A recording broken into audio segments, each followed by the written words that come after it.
Have you been shadow banned by the liberal media? Free market got you down? Do you get ratioed on every Twitter post because of your shit takes on literally everything? Then producer Dave and HK are probably watching your 3-hour dissertation on how a tomato cannot possibly be a fruit because gender and critical race theory can be cured with ivermectin. The Intellectual Dollar Tree, every Wednesday at 7 p.m. Pacific. Please leave it a 1-star review on iTunes. Check out the rest of our schedule at echoplexmedia.com. When they actually spend their time listening to this show, what does it mean? It means we're winning.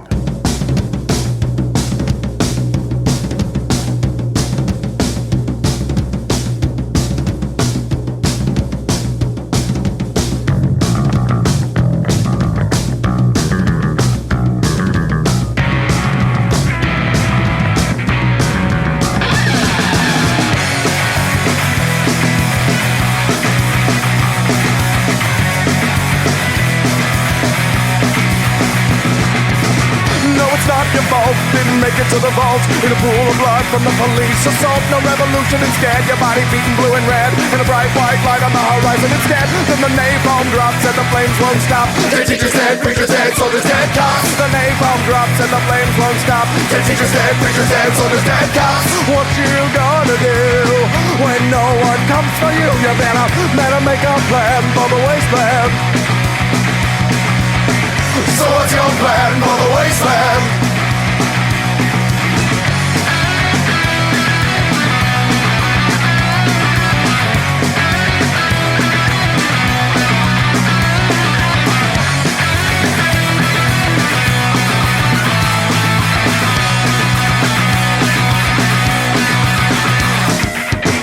No mutants or martyrs, just malnourished kids telling stories about all the fun stuff we did. No gas for the car and no shells for the gun, so sit back, relax, let the cannibals come. You wish they were zombies, but there's breath in their lungs. Breath in their lungs. What you gonna do when no one comes for you? Oh, what you gonna do when the hungry humans come for you? You better make a plan for the wasteland. So what's your plan for the wasteland? What's your plan for the wasteland? So what's your plan for the wasteland?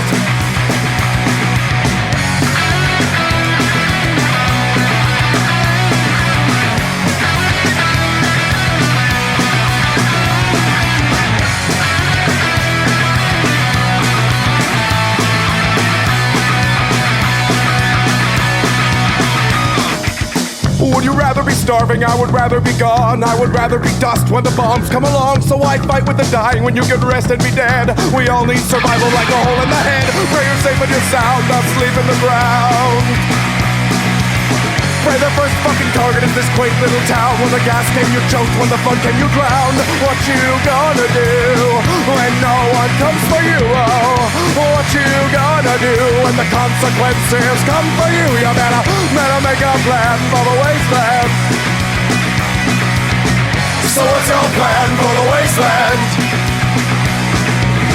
Ain't got no plan for the wasteland. Thinking Uncle Sam for the wasteland. You're a bitch of pen for the wasteland. You got no plan for the wasteland. So what you gonna do when no one comes for you? You better make a plan for the wasteland. You better make a plan for the wasteland.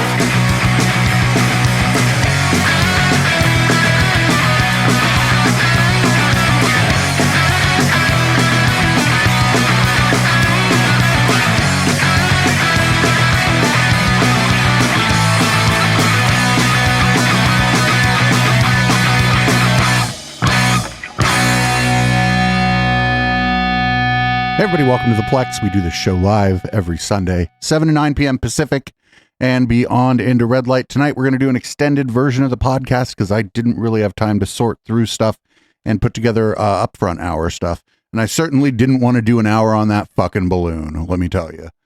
We don't have a lot on the fucking balloon, but we do have tonight on the show, I suppose. I'll give you a couple highlights here. I won't read the whole docket because it is 5 fucking pages or 4 pages or whatever this week. We do have 2 stories about the balloon. We got some Sore Loser Lake. We got George Santos talking about how he's done lying. We got people trying to force a TV service provider to carry OAN and Newsmax. We got a clip of Auntie Maxine laying down the smack. We got a couple Marjorie Taylor Greene clips. We got some drag queen stuff because of course we do. And we got a whole Tucker Carlson segment.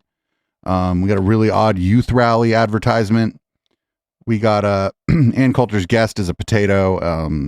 We got a Awakened Church, South Dakota. Seems like something we're going to keep an eye on. We got a overcooked eggs conspiracy theory.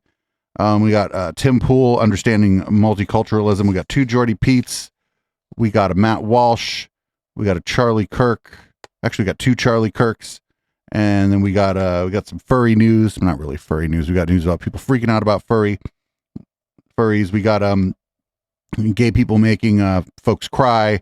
We got a little bit of Tiny Dancer Ben, and we got some more Matt Walsh, and we got Tim Pool understands the police. We got some Jimmy Dore. We got the Gray Zone and Space Lasers. We got Mike Pillow on the Jimmy Kimmel Show. That's all during the regular podcast portion of the show. For Red Light, we have Hunter Biden's laptop actually passed through a lot of hands. We got Russell Brand has fallen pretty far. We got Roger Stone has been ghosted by his guest. We got a new QAnon storm just dropped. We got anti-vax Jim Cramer getting wrecked. And of course, Madison Star Moon's computer works. So we have a Madison Star Moon video. Let's get right to it here. Let's get to the beginning of the docket. Hopefully everything's already ready already. Our first clip, we got just two about the fucking balloon. I almost did nothing on the balloon, but I was like, well, we got to do something on the balloon, right? So I got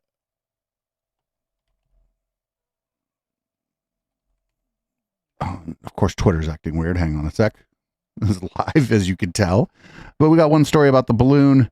This balloon should have never been able to pass through the Pacific Ocean. Oh, and I got a story in Red Light about the balloon that was like a late addition from Youth Decay. Somebody try to help me remember that, because it was a funny clip about the balloon. Anyway, here we go. Here's something about how the balloon, clear violation of our sovereignty, the balloon. What is your greatest concern as we track something that is the size of 3 buses now that China says was taken by wind that we can't substantiate? Wait, what? Well, I have concern. What do you mean we can't substantiate? What the coming in hot with we can't substantiate the wind? Yeah, you can. This is going to be another example of the Biden administration's weakness on the national scale. I mean, you look at what happened in Afghanistan. That hurt the reputation of America's military strength. That hurt the reputation of our commander-in-chief. And now we have China clearly playing games with the United States. This balloon never should have been allowed to cross over into past the Pacific coast under the continental United States. Never should have happened. My concern is that the federal government obviously doesn't know what's in that balloon. Air. Helium. Some gas that is lighter or less dense than the air. And then we got one more on the balloon. Yeah, the balloon has the gay bomb in it. That's right. It's actually the balloon. It turns out Hunter Biden's laptop's in the balloon. Here's a Cocaine Don Jr. talking about the balloon and Hunter Biden's laptop. This is going to be a long show if Twitter keeps doing this. You think the $1 billion Chinese investment into Hunter Biden was because he was a wonderful investor? You know, all those incredible crackheads on Wall Street. You know, there's lots of them, folks. The Chinese, you know, they don't do any diligence. They just hand out billions like Oprah hands out books. Like, stop. Shoot the thing down. Figure out what's going on. Don't look like a weakling. If some of this stuff was even like 1% of this was happening under my father and it involved me, it would be a global story, non-ending. It would never end. Incessant bombardment. And that would be incessant bombardment. That's what we should be doing. Stop talking about your dad and your sister that way. No, we're going to sit there, observe. The rest of the world is going to watch us be impotent. They're going to watch us continue to be weak. They're going to wonder what else they can do to take advantage of us. So I don't know how he like conflated the balloon and Hunter Biden's laptop into one fucking unhinged rant. But, you know, I mean, Don Jr. is an artist. Don't question the art. Don't question the art and don't sweat the technique. Here is Sore Loser Lake. She's still all in because, I mean, how else would she make any money? Why are you all in? Why am I all in? Because Trump? I love my kids and I want them to have a future. And that man on a world stage, nobody can match him. We have major issues on a world stage. We've got to have somebody who can go in on day one, calm the world down. I mean, we're on the verge of World War III right now. Not to mention... Yeah, that's going to calm the world down. Re-elect Donald Trump. Proved beyond a shadow of a doubt that he can solve our biggest problems domestically. He did it while the entire fake news media was tearing him down day and night for 7 years. Wait, and what? He was president for 4 years behind his back. He brought our economy up. He ended the wars. He helped every single class of citizen, no matter who you were. But he didn't. And no, you all criticized Joe Biden when the troops were pulled out of Afghanistan. And we ended major combat operations in Afghanistan and Iraq under President Barack Obama. What is she talking about? Where you were from, your life was better. He did so many things for us while he was taking incoming constantly. And I think he would be the best choice to quickly turn this disaster around. And we are living in a disaster, and I'm putting it mildly. Joe talking about the balloon or her losing the election? These morons here in Washington, D.C. have tried to destroy this country, and they're pushing a globalist agenda. And he is that stopgap between us going into complete communism and saving America. That's why I'm for him. And you've seen him in a different light also. You've been in a foxhole where somebody's got to have your back. And he's had your back, right? He's great. This is the thing people don't get. He doesn't waver. When he's got your back, he's got it. Somebody said, you don't have to cozy up to Trump. I go, you think I'm just cozying up because I'm trying to schmooze on him? I actually really love the man. Human being. He's a great president. He's given up so much for this. I truly believe he is the answer to the problems that we're facing. No, you were just trying to grift. It's all right. I mean, if you're going to grift off of somebody, you might as well grift off of Donald Trump, right? I mean, he's already grifting, so it's like just a double grift. Here's more of Sore Loser Lake. She is talking about how she's facing retaliation. This is almost certainly about she's under investigation because she released screenshots or scans of some voter information that shouldn't be out there in one of her posts where she was complaining about problems with the voting system. I'm like 99% sure that's what this is about. It's interesting. They just don't want us talking about the election theft. It really shows you that we're onto something here. No. Here's what happened. They saw that rally and they go, oh my God. The people, they've seen the polling. Look at the polling's outrageous. People are saying, hey, they know she stole it. She's totally illegitimate. Which polling? What were the results? Full of personality anyway. You know, she's going to hide in the cave as she did during the campaign. But and they've got some bad hombres in the AG's office, and I mean they've been staffing up over there with killers. Yeah, the AG's office. They understand to stop Carrie Lake. They're not going to be able to play conventionally. I mean, this is outrageous. You're sitting there in a court case, and they're going to come after you with criminal charges. Am I right? Is that what? Well, if she broke the law, then yes. Your understanding is they're going to try to criminalize this? Yeah, class 6 felony. They're going to try to go after me for telling people about these bogus signatures, hundreds of thousands of them. Yeah. I mean, you can talk about the bogus signatures or the signatures that you believe are bogus all the time, but there's certain like voter and election information that is private, that is not, you can't release it. I suppose a news organization might be able to release some of this stuff, but not like you as like, and it makes you look bad in your court case anyway. Well, from one liar to another, we're moving on to George Santos here. George Santos has learned his lesson. Gonna stop lying. So it first was, I never lied. And now it's like, oh, well, I've learned my lesson. I'm not going to lie anymore, which is probably a lie. I mean, based on past evidence, I'm sure that this right here is a lie. Let's see. Look, Joe Biden is a 40-year-long career pathological liar. He's the president of the United States. that does not make it okay to lie. And I've learned my lesson, and I can guarantee you that from now on, anything and everything is always going to be above board. It's largely always been above board. I'm just going to go the extra step now to double check, cross-reference everything. It's largely no, what are you talking about? You like pretended to be on a volleyball team that you weren't on, which is a weird lie to tell. It wasn't so much that this guy was lying, it's that his lies were weird. Like, he said he got injured on a volleyball team or some shit. And like, what? Why would you, like, of all the lies to tell, why would you tell the I got injured playing volleyball lie? That's a weird fucking lie. Anyway, he's on this during the same interview. He's going to be like, a lot of people want to create this narrative that I faked my way into Congress. The business of politics is littered at the highest levels with deceit, mistruth, corruption, of course, and this is kind of the time that you're now entering politics. So with that climate in mind, I guess, where do you want to start in your story, your upbringing maybe? Well, Caitlin, look, I come from a humble beginning. I've always said that. I thought your mom was a fucking, like, an investment banker and was the first female investment banker or some shit. I grew up in abject poverty in Jackson Heights in Queens in New York City.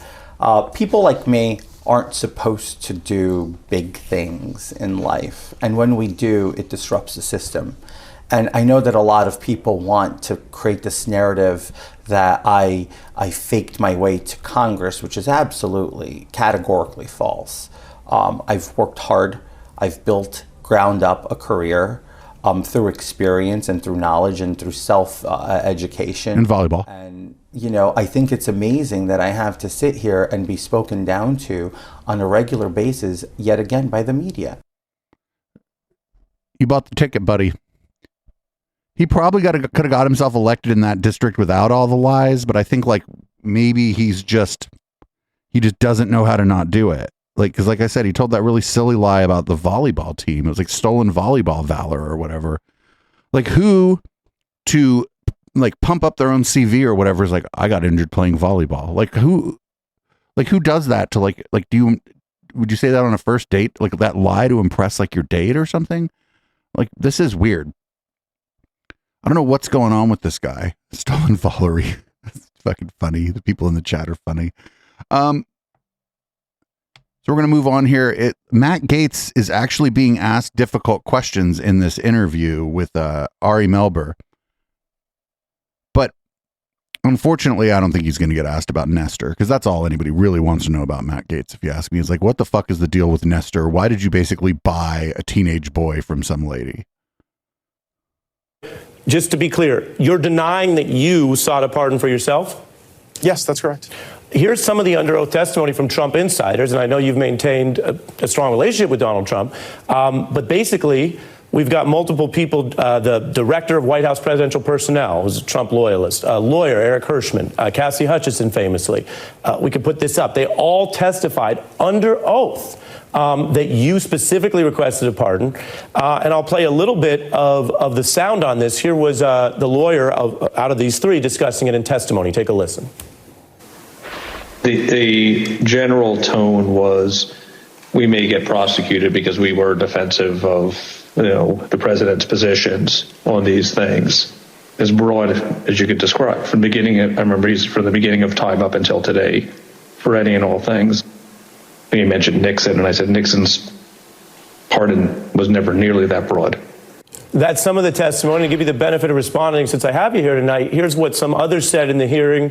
MTG discussing just generally that meeting, and then others describing that. Take a listen. Said we've got to have a meeting. There's many of us that feel like this election has been stolen. On December 21st, some Republican members of Congress met with President Trump in the White House to talk about overturning the 2020 election. Mr. Gaetz was personally pushing for a pardon, and he was doing so since early December, advocated for there to be a blanket pardon for members involved in that meeting. I want to give you the benefit of responding to it, but I also want to take this process seriously. So respectfully, you have individuals who are not known to be coordinated. Let them respond. I don't like when, I'm going to let you respond. This is one thing I don't like that some people do. It's like, I'm going to let you respond to this, and then they just keep talking. or they ask their question and they just keep talking. I don't like this. Let them respond. Give them time. Let them fucking lie on your TV show. They have an incredible legal liability if they lied about this. And multiple individuals, all of whom, by the way, Republican appointees, are testifying that in that period, after that December meeting, you, sir, requested a pardon for yourself and other attendees at the meeting. And so the question is, can you really say that all of them are committing perjury, lying on you, A? And B, if a pardon was requested, why not just tell us what were you worried about? What was it that we're not even going to hear the answer. Might be indicted for? Well, I mean, Cassidy Hutchinson is a known liar. There's testimony she's given. Yeah, she's a known liar. Man, whoever cut that clip isn't at fault, because Twitter only gives you 2 minutes and 20 seconds for a clip. But that fucking interviewer needed to just ask the question, be like, these people said you asked for a pardon. What do you say about that? But the fucking interviewer had to like grandstand, and we call it on the intellectual dollar tree, we call it the quest statement. He wasn't really asking a question. He was trying to make a statement. If he wants to make a statement, he can make a statement. It's well within his right. It's his TV show. But I just, that bugs me. That bugs me. And I try to never do that with my interview guests, ever. Anyway, we're going to move on to the AT&T, their television service, which is like a pretty small television service. Most people have cable or just do streaming, right, for their TV. But AT&T is going to, they're not banning them. They're calling this a ban. They're going to remove the channels of One American News Network and Newsmax, or they have removed those channels. And this is from the state of Texas. This is one of their legislative bodies talking about AT&T removing Newsmax and OAN. I just want to ask one more quick question on jurisdiction and what you can do and what you can't do. We recently saw AT&T come out with a potential another censorship of what they carry on their channels. And do you have jurisdiction to do anything about that? I saw your news statement. This happened a year ago with OAN, and they banned them. We sent a letter. We looked at our authority to do anything about it, and we virtually have none. I actually had this very conversation with one of your fellow senators, Senator Hughes. I think the House and Senate should do what Congress is looking at doing, which is calling for hearings and finding out what is going on. Because here's what's going on. The fucking television provider, just call them a cable provider. I know they're not a cable company, but they're analogous to a cable provider. The cable provider was like, we're not going to renew your contract. We're not going to carry your channel anymore. And it could be that the channel isn't making the fucking any money for the cable provider. It could be any number of reasons. They don't even need to tell you why that they're not renewing your contract. They could be like, we're not going to renew your contract. Thanks for doing business with us. Because there were letters sent, I think it was a year and a half ago, from certain political party to these companies, DirecTV and others, saying, hey, you need to take OAN off, Newsmax and Fox. Well, I don't, it seems like now that's happening. Two out of three are going to be banned. And they're not banned. They've been removed from the service.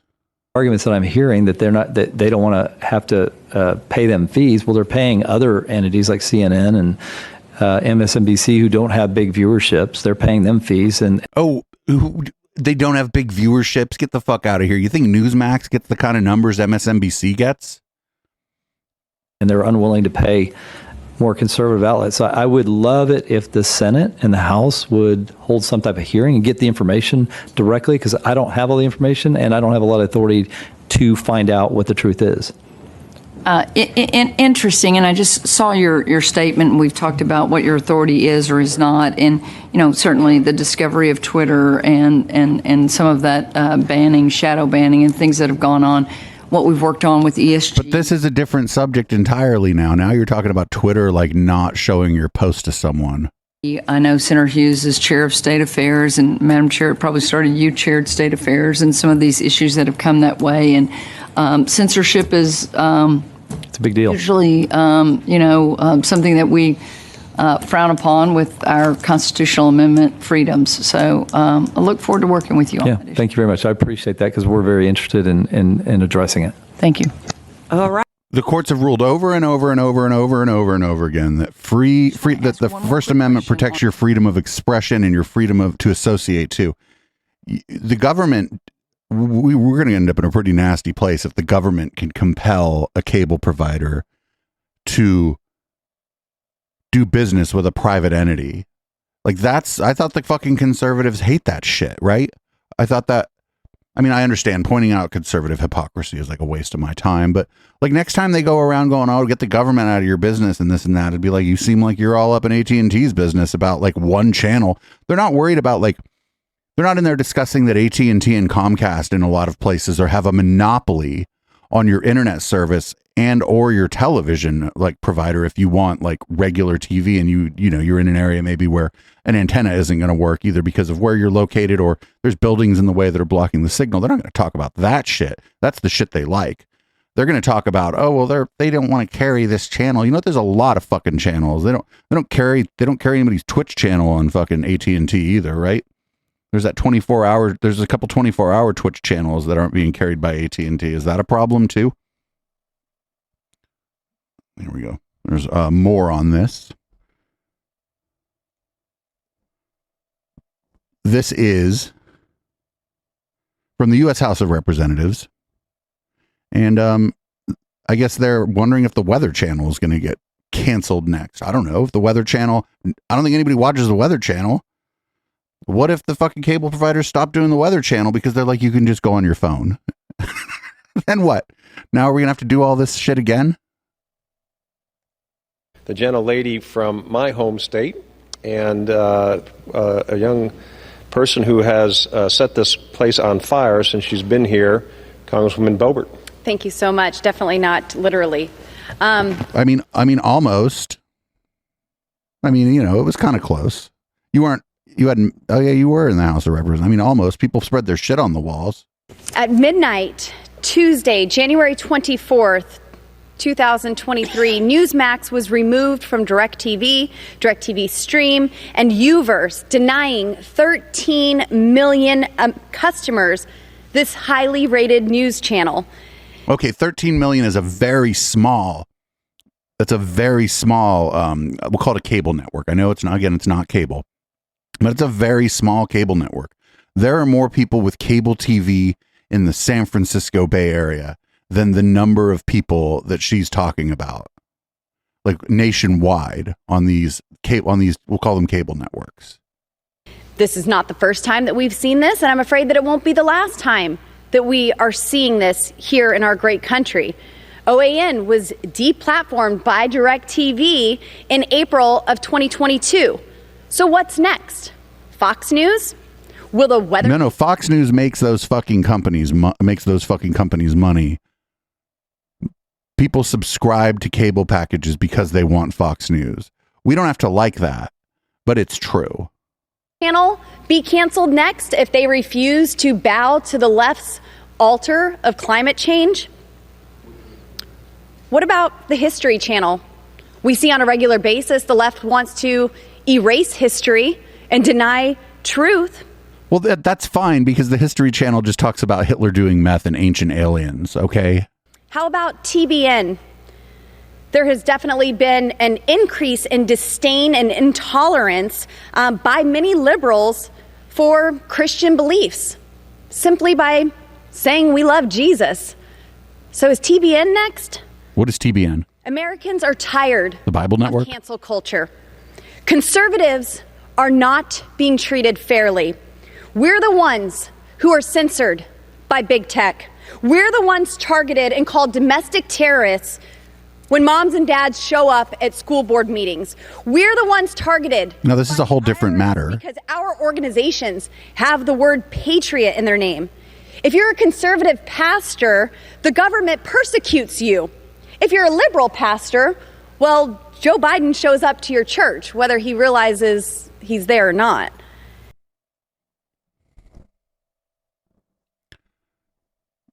This network only reaches 13 million homes.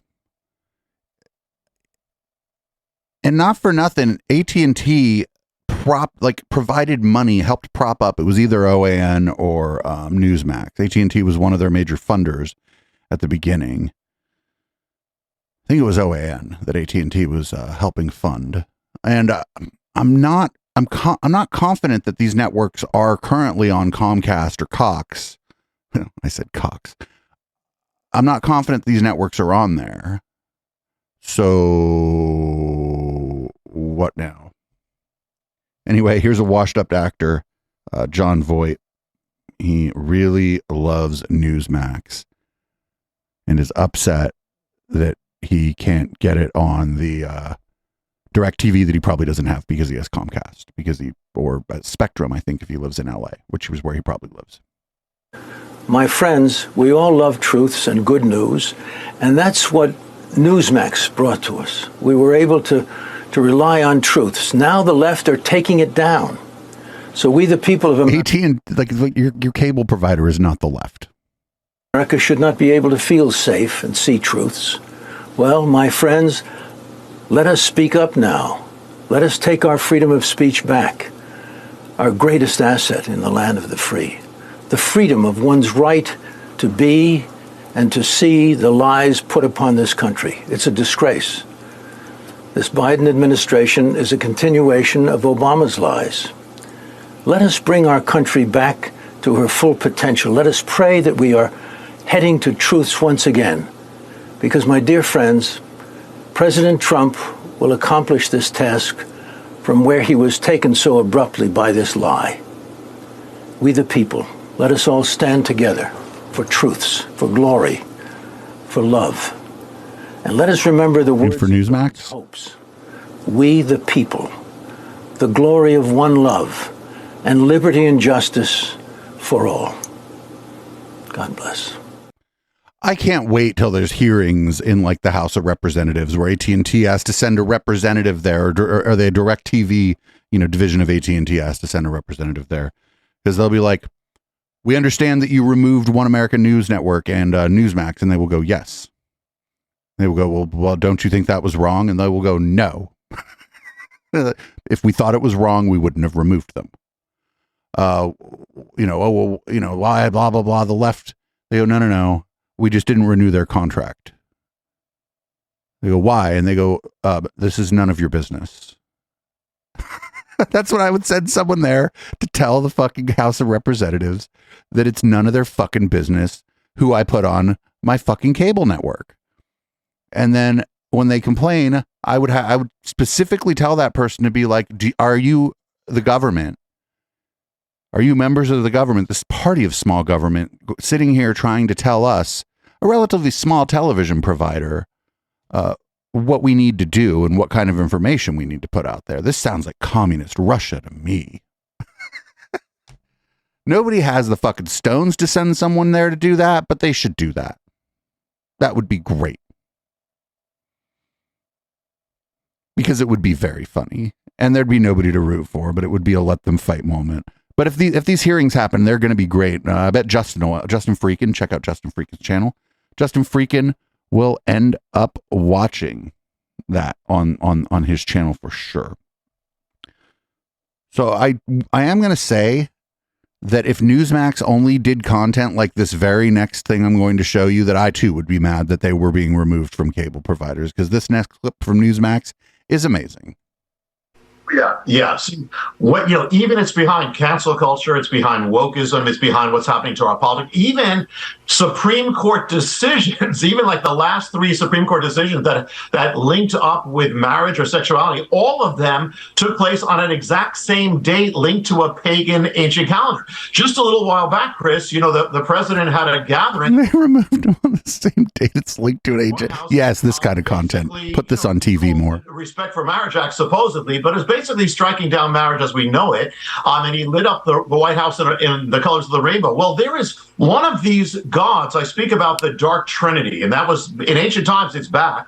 One of them is called the Transformer, and this is a god or a spirit from ancient times that actually said that it has the power. It's a she, has the power to turn a man into a woman into man. Blend the lines of gender, blend the lines of male and female. Well, it's happening right now. She actually had an ancient priesthood that dressed up with men dressing up as women. This is what is being championed by the government right now. It's championed on our children. She actually had some of her priests surgically transition. Well, this spirit is in our culture. And I'm just going to give you a quick taste because I'm sure we don't have time. But here's the thing. What she actually was the... Newsmax needs to make a lot more time for whatever this is.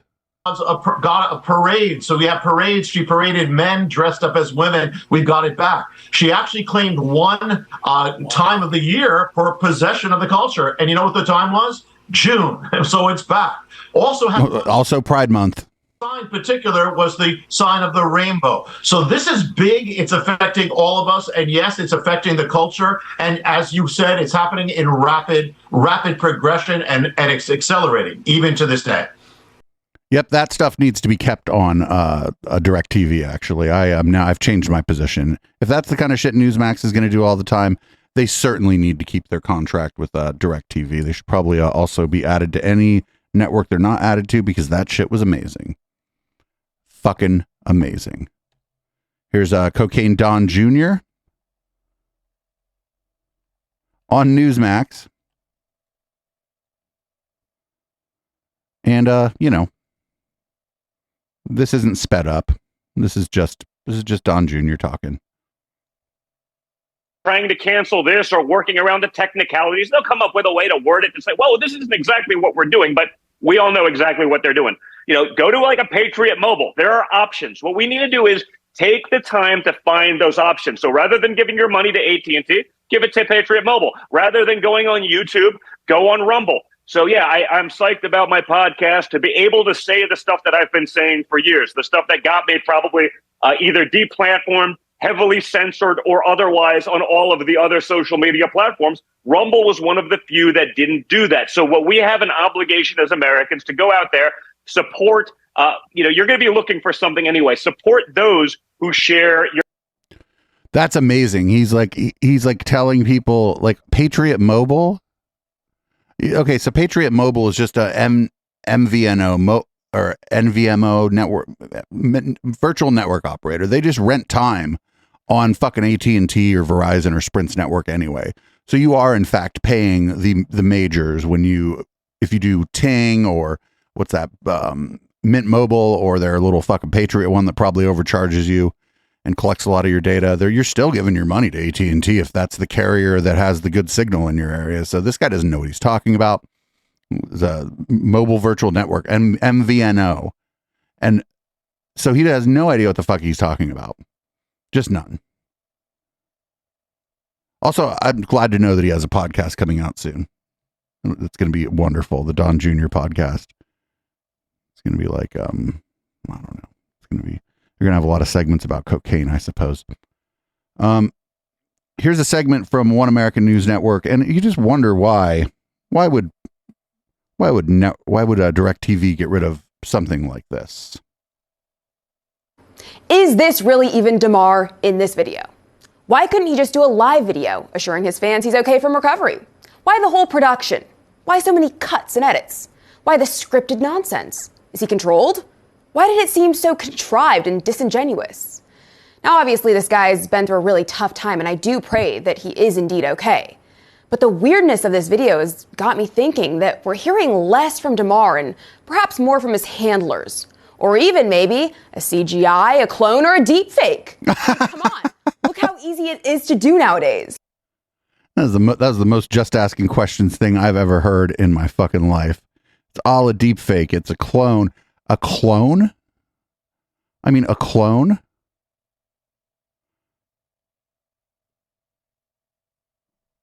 Okay. Whatever. Okay, now we're going to have, we have Getamanti Maxine. Maxine Waters was asked a question in a hearing, and her fucking response is pretty great. The fact that this isn't passing on suspension just says everything about my friends across the aisle, that you can't condemn socialism. I mean, in your opening remarks, you were talking about Putin, Kim Jong-un, and Xi. You know what they all have in common, right? Trump. Trump? North Korea, China, and Russia. He loves Kim Jong-un. That's quite the intellectual leap. I would say communism. Would you like to denounce any communist leaders? Well, I don't know what you're asking, but let me just... The leader of the Republican Party, Donald Trump, has made often glowing described authoritarians like Kim Jong-un, who is condemned in the resolution. Regarding North Korean leader Kim Jong-un, Trump said, Kim wrote me beautiful letters, and they're great letters, and we fell in love. You sure you want to hear the rest of this? Sure you want to hear the rest of this?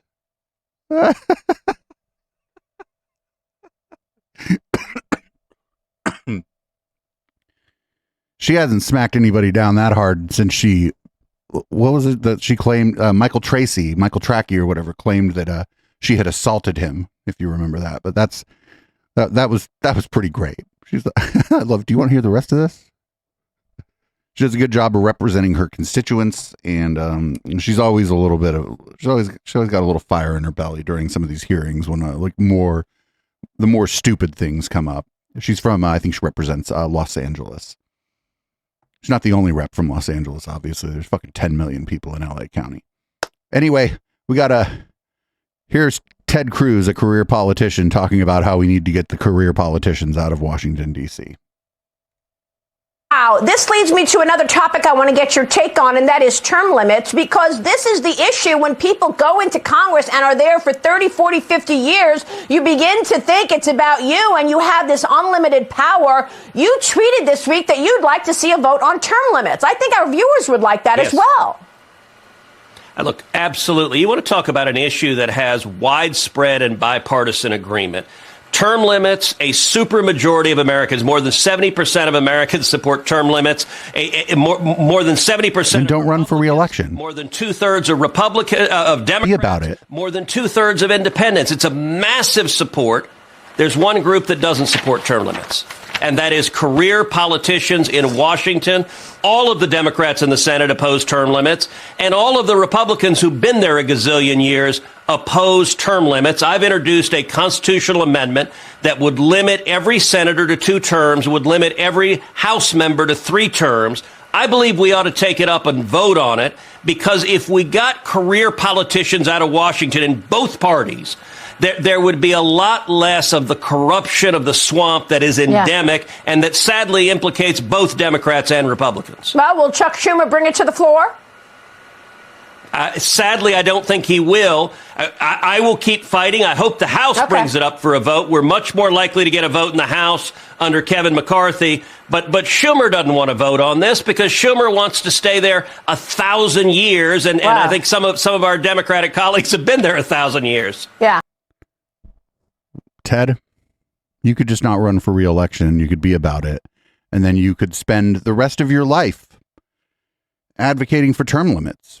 And then you could say, I actually left because I thought it would be better if, we had some new blood in here or whatever. He ain't going to give up his job. He's grandstanding on this because he knows it's not going to happen. And he's going to get to keep his cushy job there. Let's not get this shit twisted.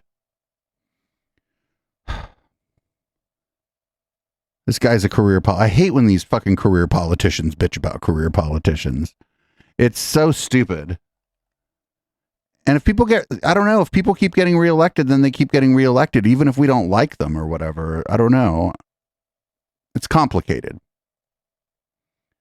Anyway, here's a Marjorie the Gathering, and the terrifying story about $5.1 billion. Dodaro, can you tell me how much COVID cash went to CRT? CRT? Critical race theory in education. It's a racist curriculum used to teach children that somehow their white skin is not equal to black skin and other things in education. Yeah.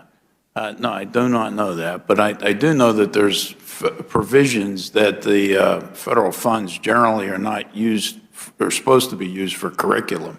Oh, that's a state. Oh, Mr. Dodaro, I have to tell you, in Illinois, they received $5.1 billion at an elementary school there that used it for equity and diversity. So it's being used for these things. Mr. Dodaro, can you $5.1 billion to just one elementary school for equity and diversity. My God.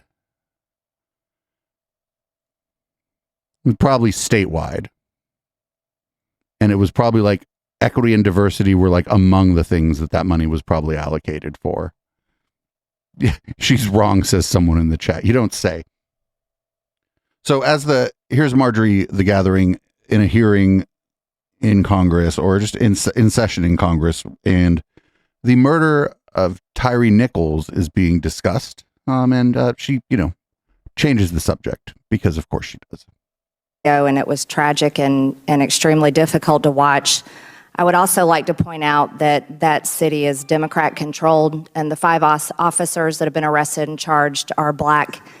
And I think that this isn't an issue of racism or anything. Okay, so anytime they say a Democrat-controlled city, you have to understand that there's no major city in the United States that is controlled by the Republican Party.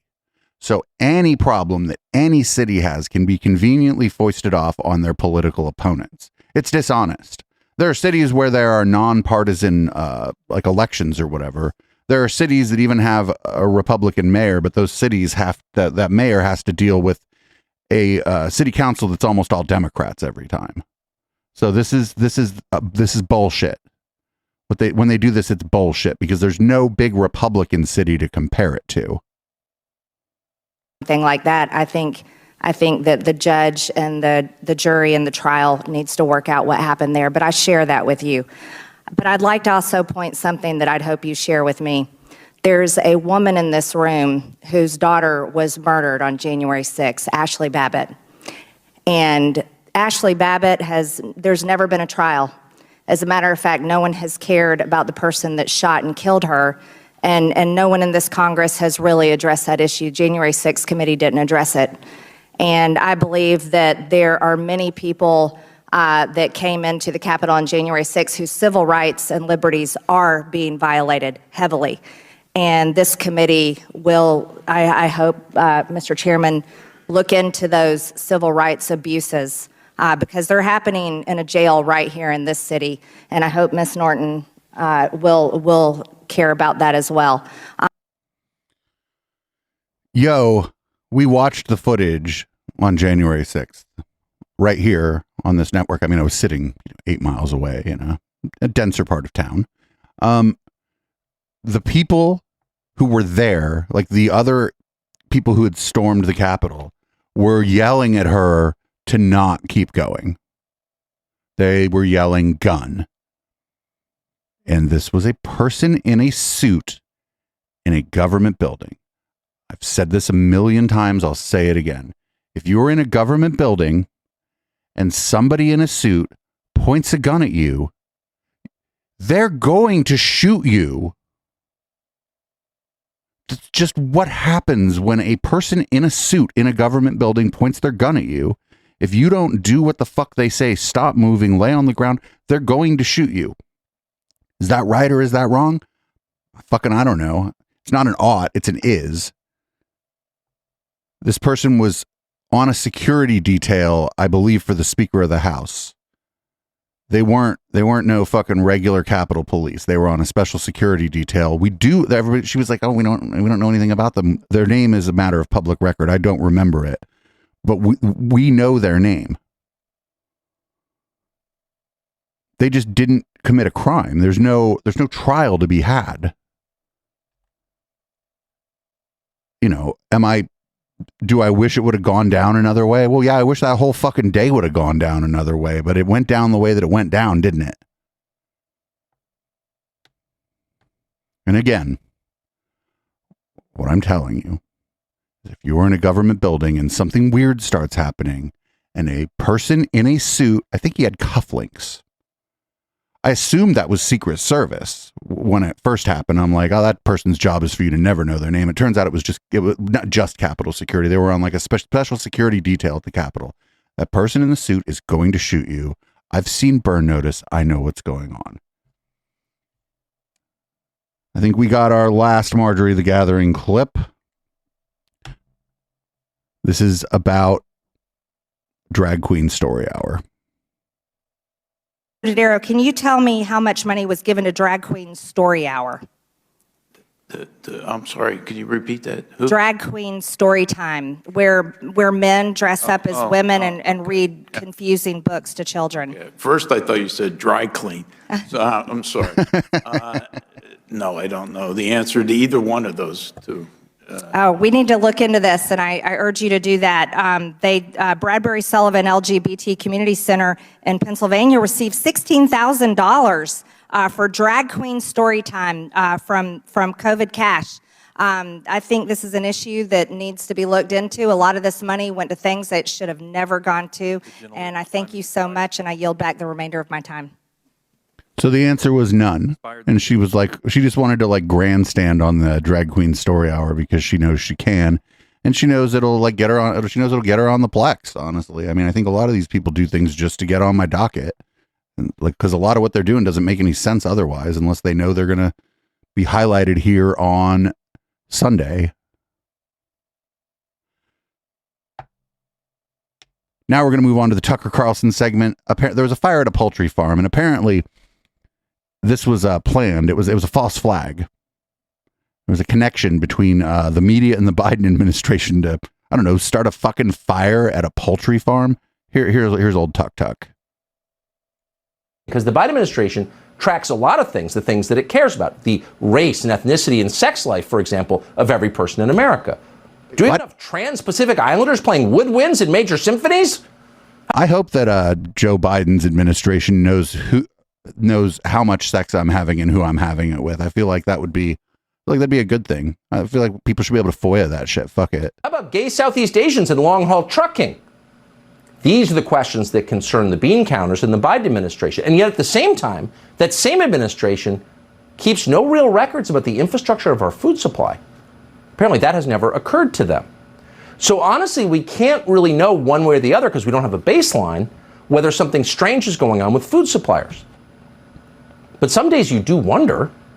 On Saturday, an enormous commercial egg farm in central Connecticut burned to the ground for no obvious reason. Huge fire. At least 20 fire departments responded, fought the blaze for over 8 hours. More than 100,000 chickens died. Now that's a sad story, but what's interesting is that most media companies did not consider it a story at all. Weird, considering egg prices have become an actual problem for most Americans. Egg prices are up more than 100% in many places. And yet at that exact moment, when eggs are a concern, 100,000 chickens die in a freak fire, and the New York Times, which is right next door in a neighboring state, does not even cover the fire? What is that? Don't worry. Things like this have nothing to do with egg prices, say the media. It's just avian flu. Watch. Well, yeah, I mean, fucking factories catch on fire all the time. I feel bad for the chickens' families and shit, right? Like, I mean, some of those chickens had friends that were people. I mean, it's weird to be friends with a chicken that you're going to slaughter, I guess, but there was an avian flu going around. It made egg prices go up because it reduced the fucking supply of eggs.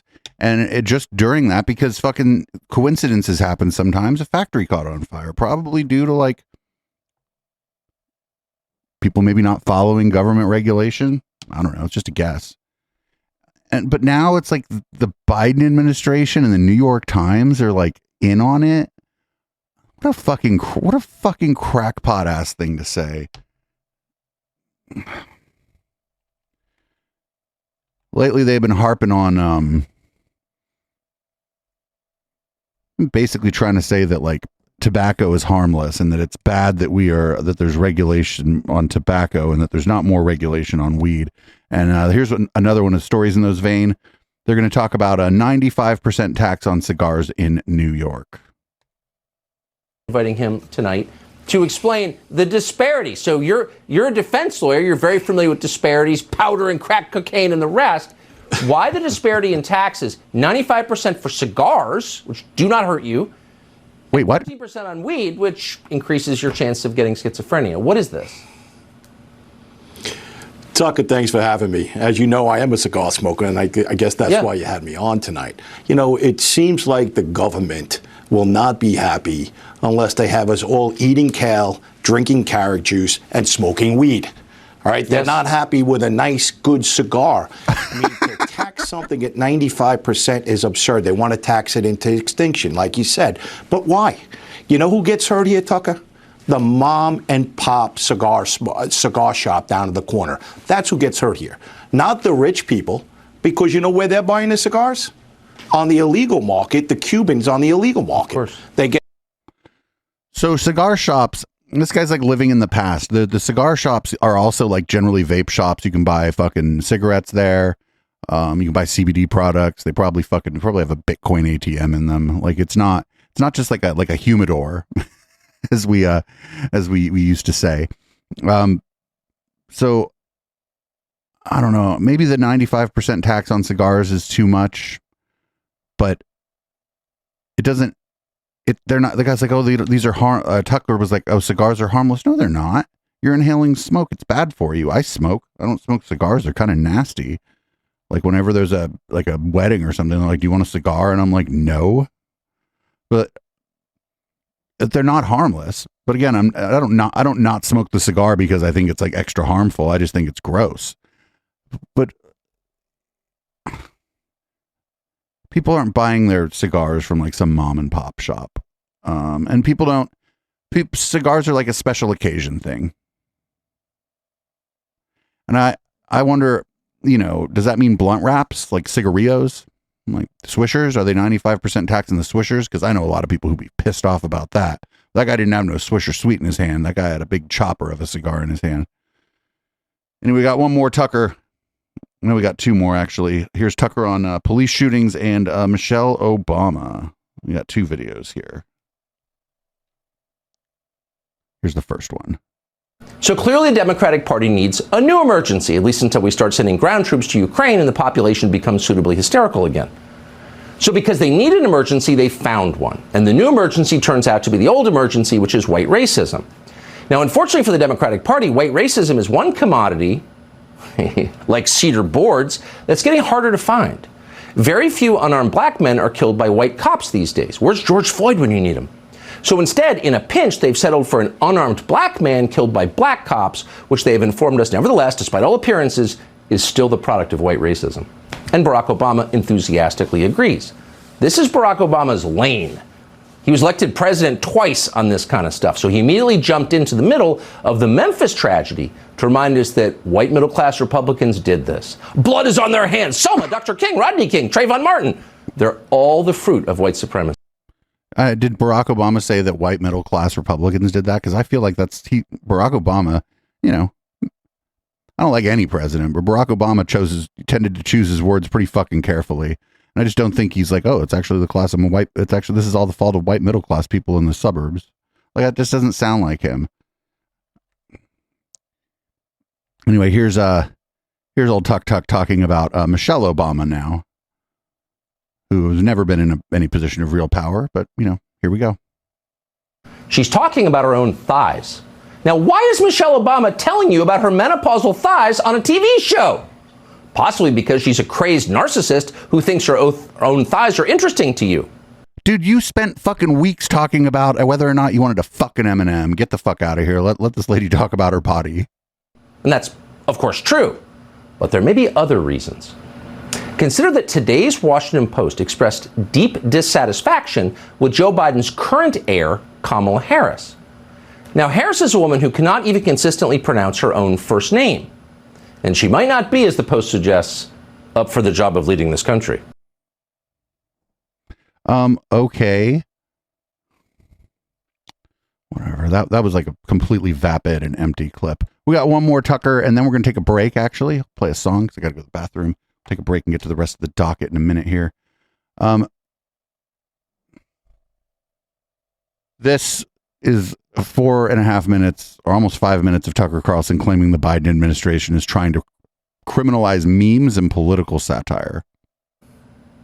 So almost no one was paying attention to the early actions in the Biden administration. Biden gets inaugurated and the media spend the next year talking about how great Biden is. So very few people noticed that just a week after the presidential inauguration in January of 2021, Biden's FBI arrested a 31-year-old man from Vermont called Douglas Mackey.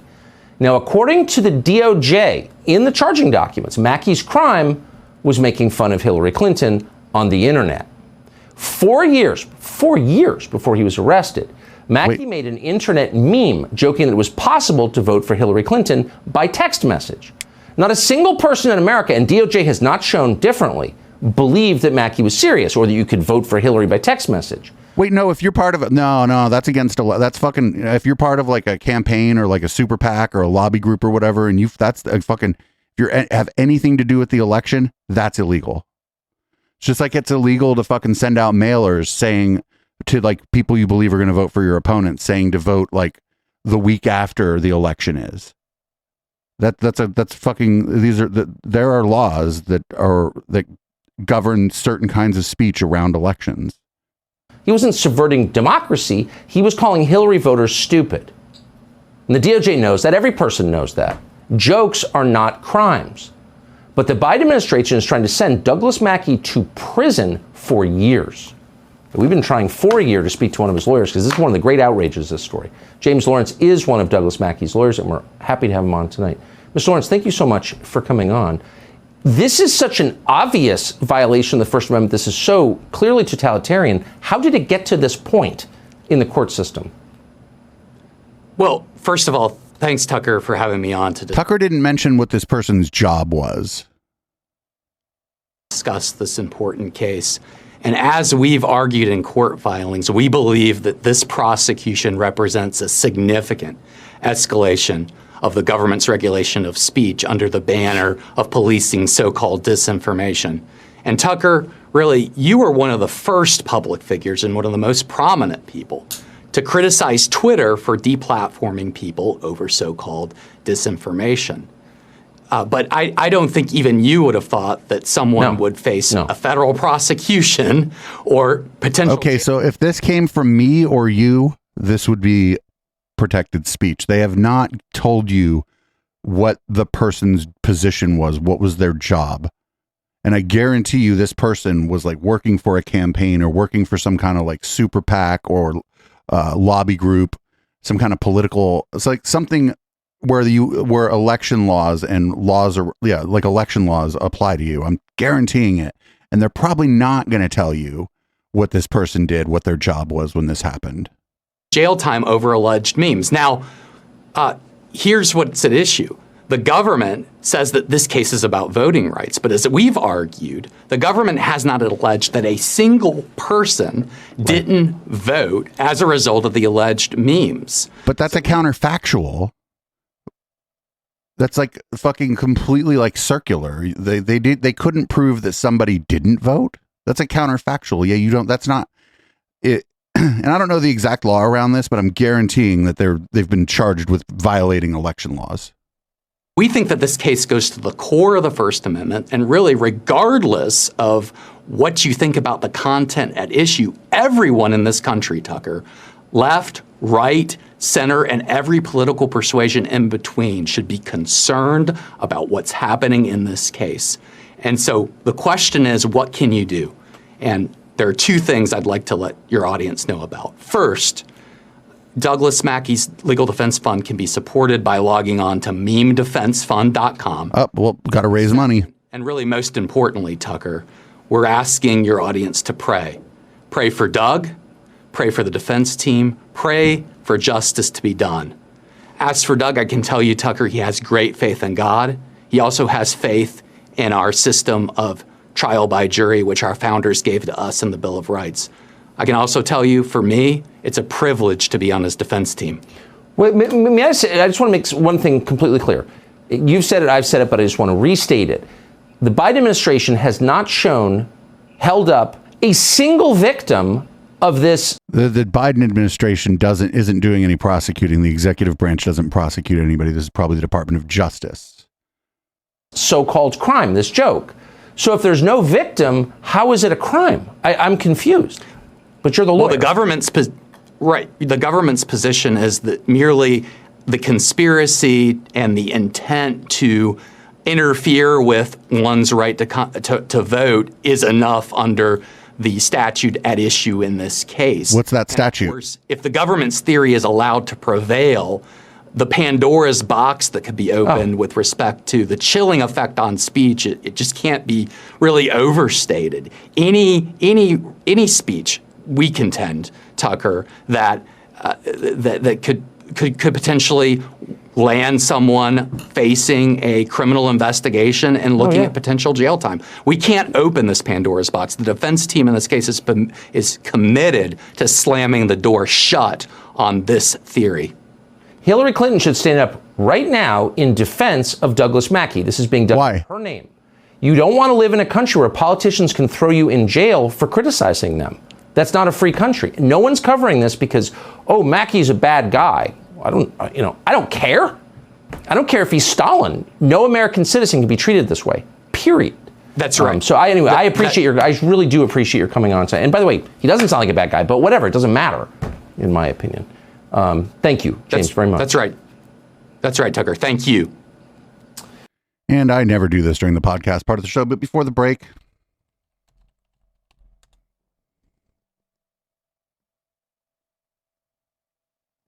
charged in the Eastern District of New York. Official looking fake campaign ads. It looks like this person didn't work for any like lobby group or any campaign from what I'm seeing here, actually. And if that's the case, I think this is going to get thrown out. I think the government's wrong. I assumed that it was something else just because they didn't say anything. This is just a social media influencer. I think this is going to get thrown out. And if it goes to trial, I don't think this person will be convicted because I actually don't think this is a crime. Anyway, I'm going to take a break. This is Nice Guys by NVS. We had Walter Campbell in for Local Love this past Tuesday. If you didn't check that out, check it out on the podcast feed, or you can also grab it on YouTube. And the replay is still available on Twitch for like another week. I'll be back in a minute with the rest of this here docket.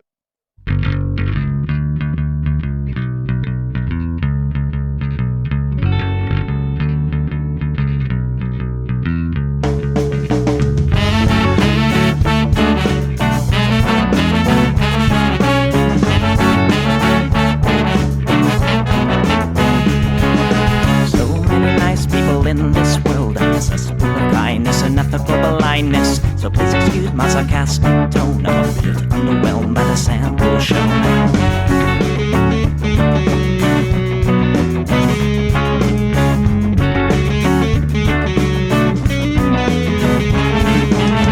Mr. Bistro fraternity guy, you got my ass full of bloodshot eyes. Get drunk and fight every night.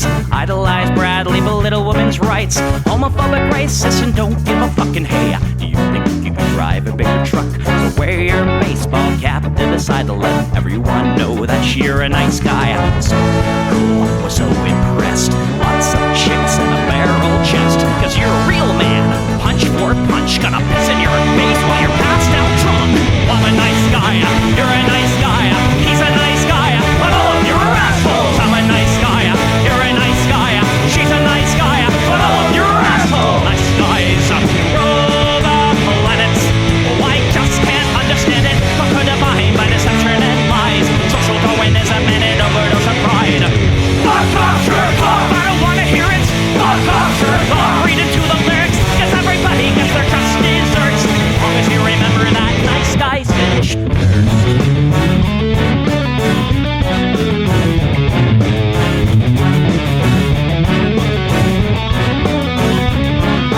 Mr. Whitebeater, you're next on the list. Such a nice guy who speaks through his fists. Prick with the pension for messing with heads. A broken nose for dinner and breakfast in bed. Alcoholic, paranoid, and suicidal too. But you'll probably kill her before she gets away from you. Swims in a pool of blood and cry. All your friends say that you're a nice guy. Have a drink, this one's on me. Look, you're doing fine, losing to your disease. Comatose, I'll pack your bags. Bury you like cats ready to go. I'm a nice guy, you're a nice guy. We're all nice guys, but all of you are assholes. He's a nice guy, she's a nice guy. Hey, Tom Bone's a nice guy. All of you are assholes. Nice guys rule the planet. The public dominant. Put a body by deception and lies. Social awareness, a man in overdose of pride. The culture,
All right, everybody. Thanks for hanging out during the break.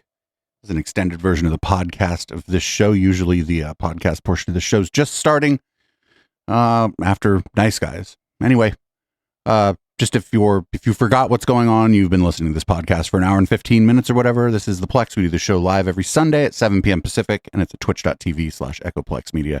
Hit up echoplexmedia.com/support for ways to support this project.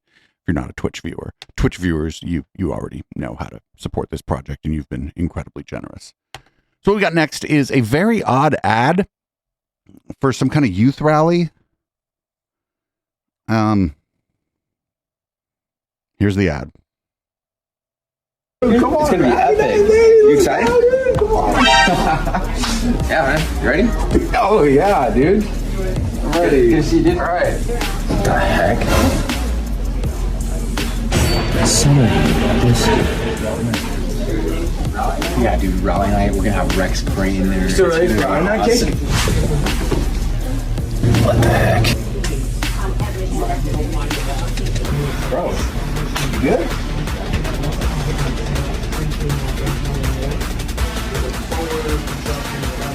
Hey, yeah, dude, I am ready for it.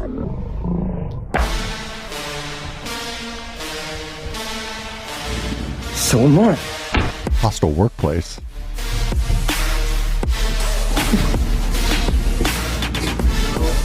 Hey, dude, where you going?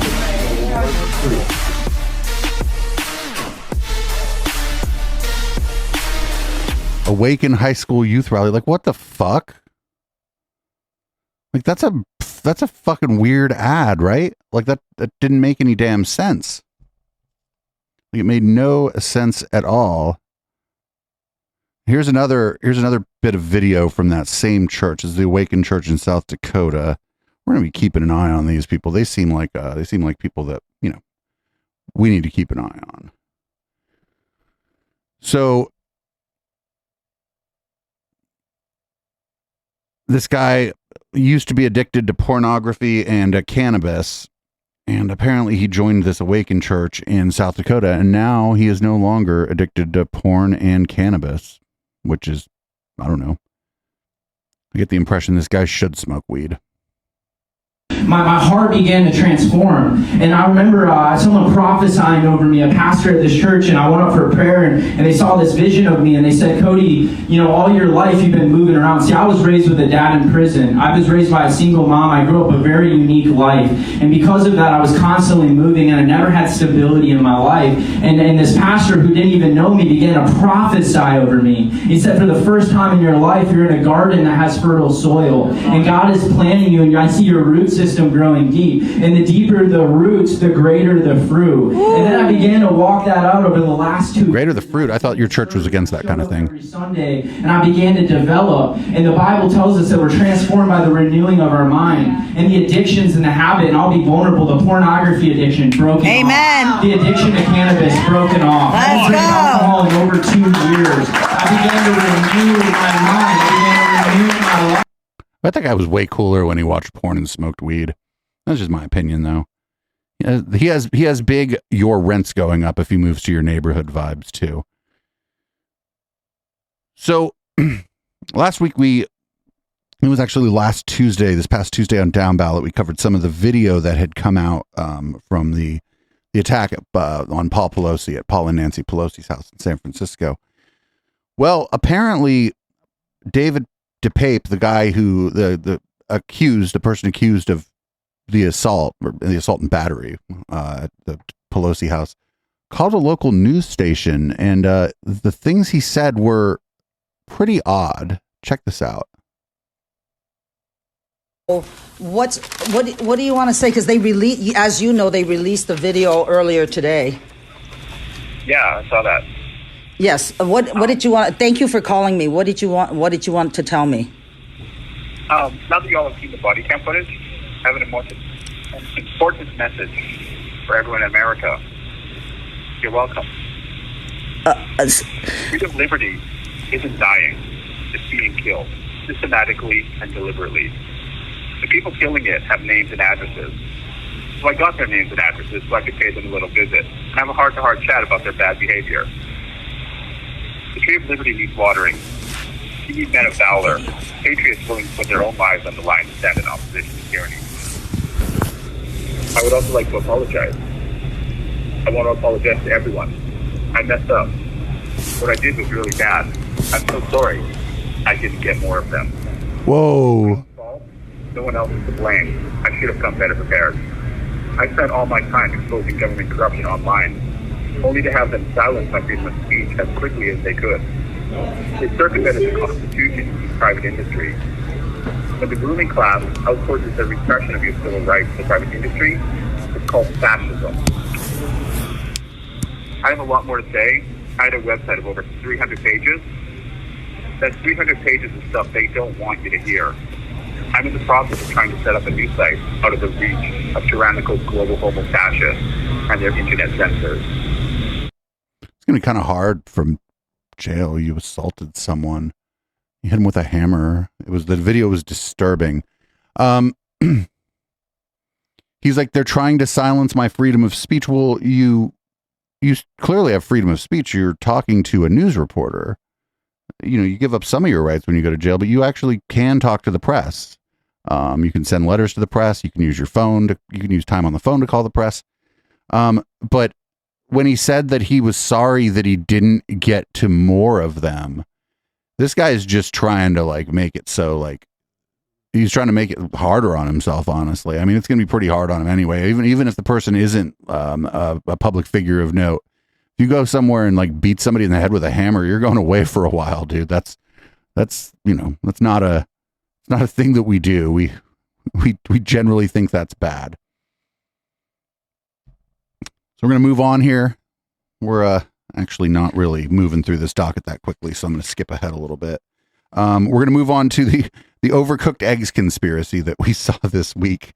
This is amazing. I don't know. I bet a lot of you didn't see this. This is people were overcooking eggs and then wondering why they were rubbery and claiming that they weren't real eggs. Walmart eggs are made of plastic. Made out of fucking plastic, man. Glue or some shit. I just think I'm finna make some breakfast. Do you remember when they were lighting the snow on fire to prove there were chemtrails? This is like that. This is on that level. Plastic. The whole top part is plastic. All this is plastic. I just cooked the fucking egg. This plastic. Keep watching. Only real is this yellow shit. Even the bottom, this shit plastic. This shit fucking plastic. Look at this shit.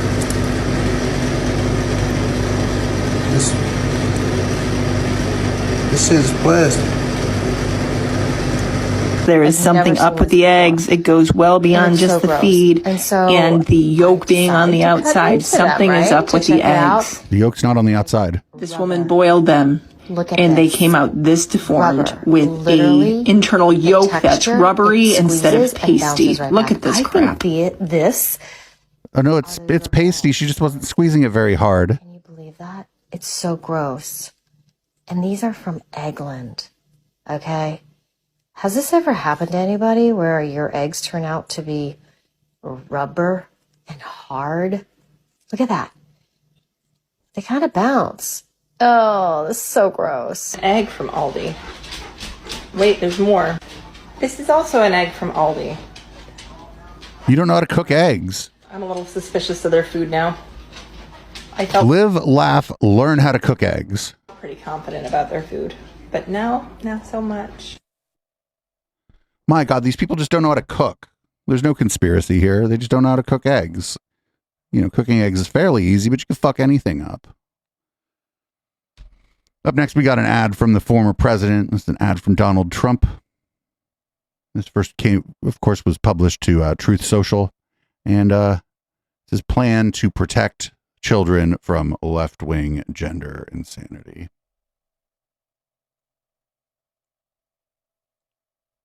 The left-wing gender insanity being pushed on our children is an act of child abuse. Very simple.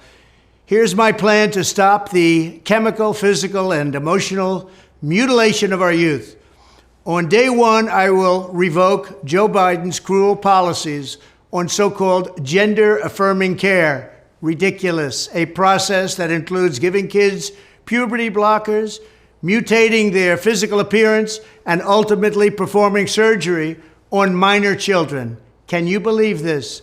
This is not widespread. Instructing every federal agency to cease all programs that promote the concept of sex and gender transition at any age.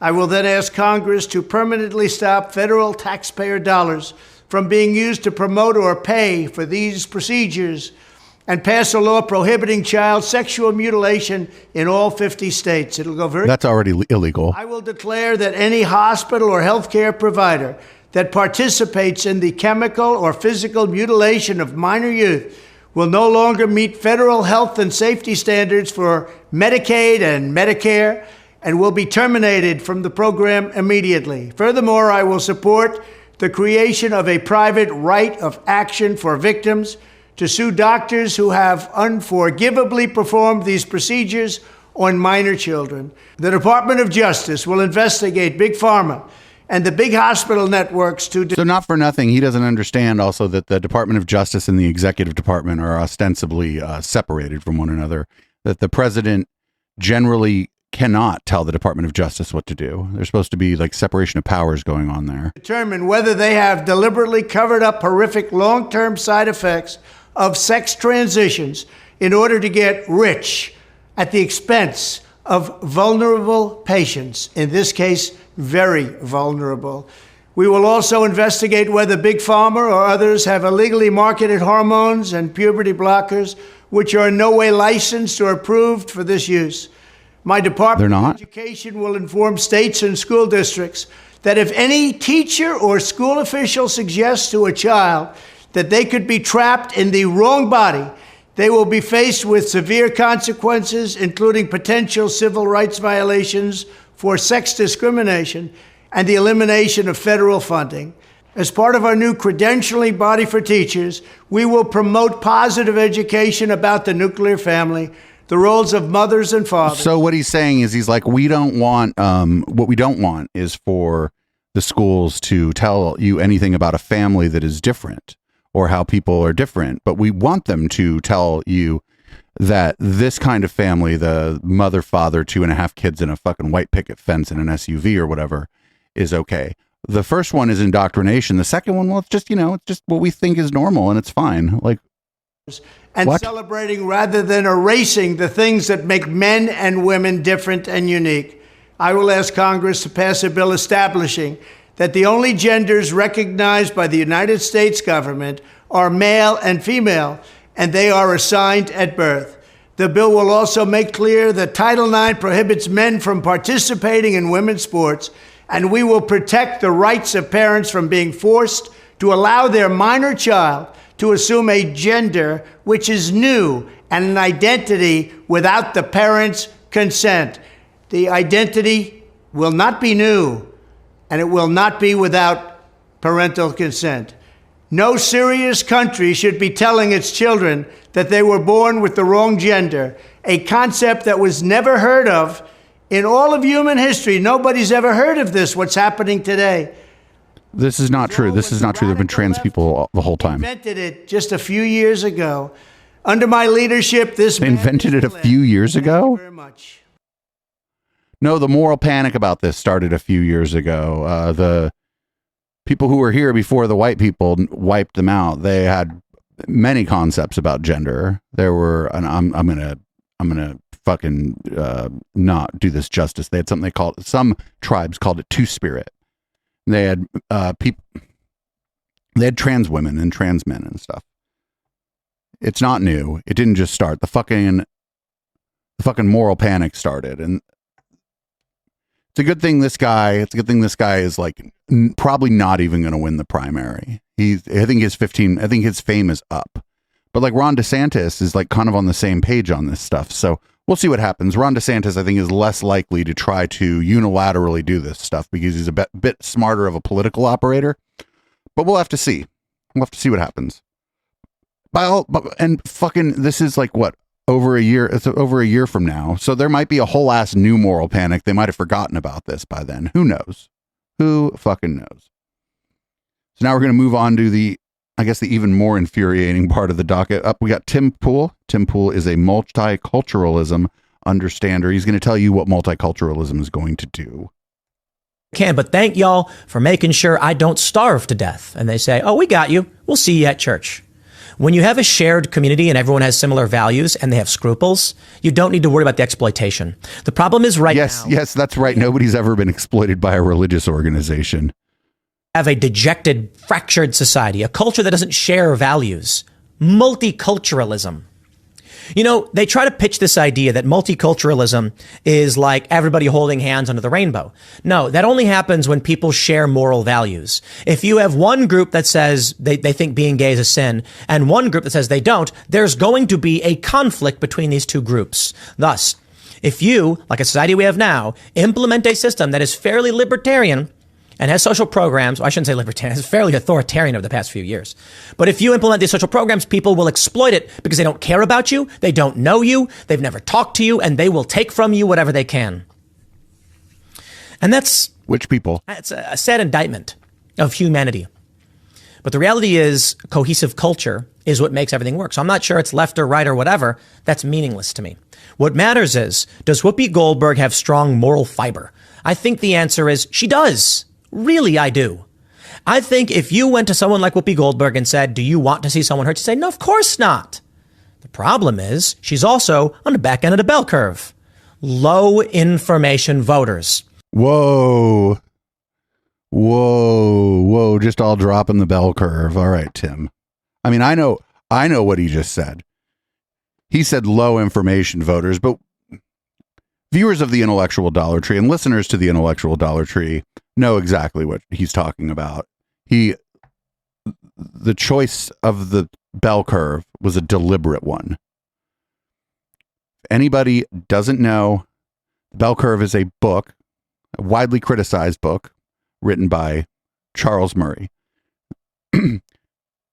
People who will defend the book will tell you, oh, there's only like 3 chapters on race and IQ.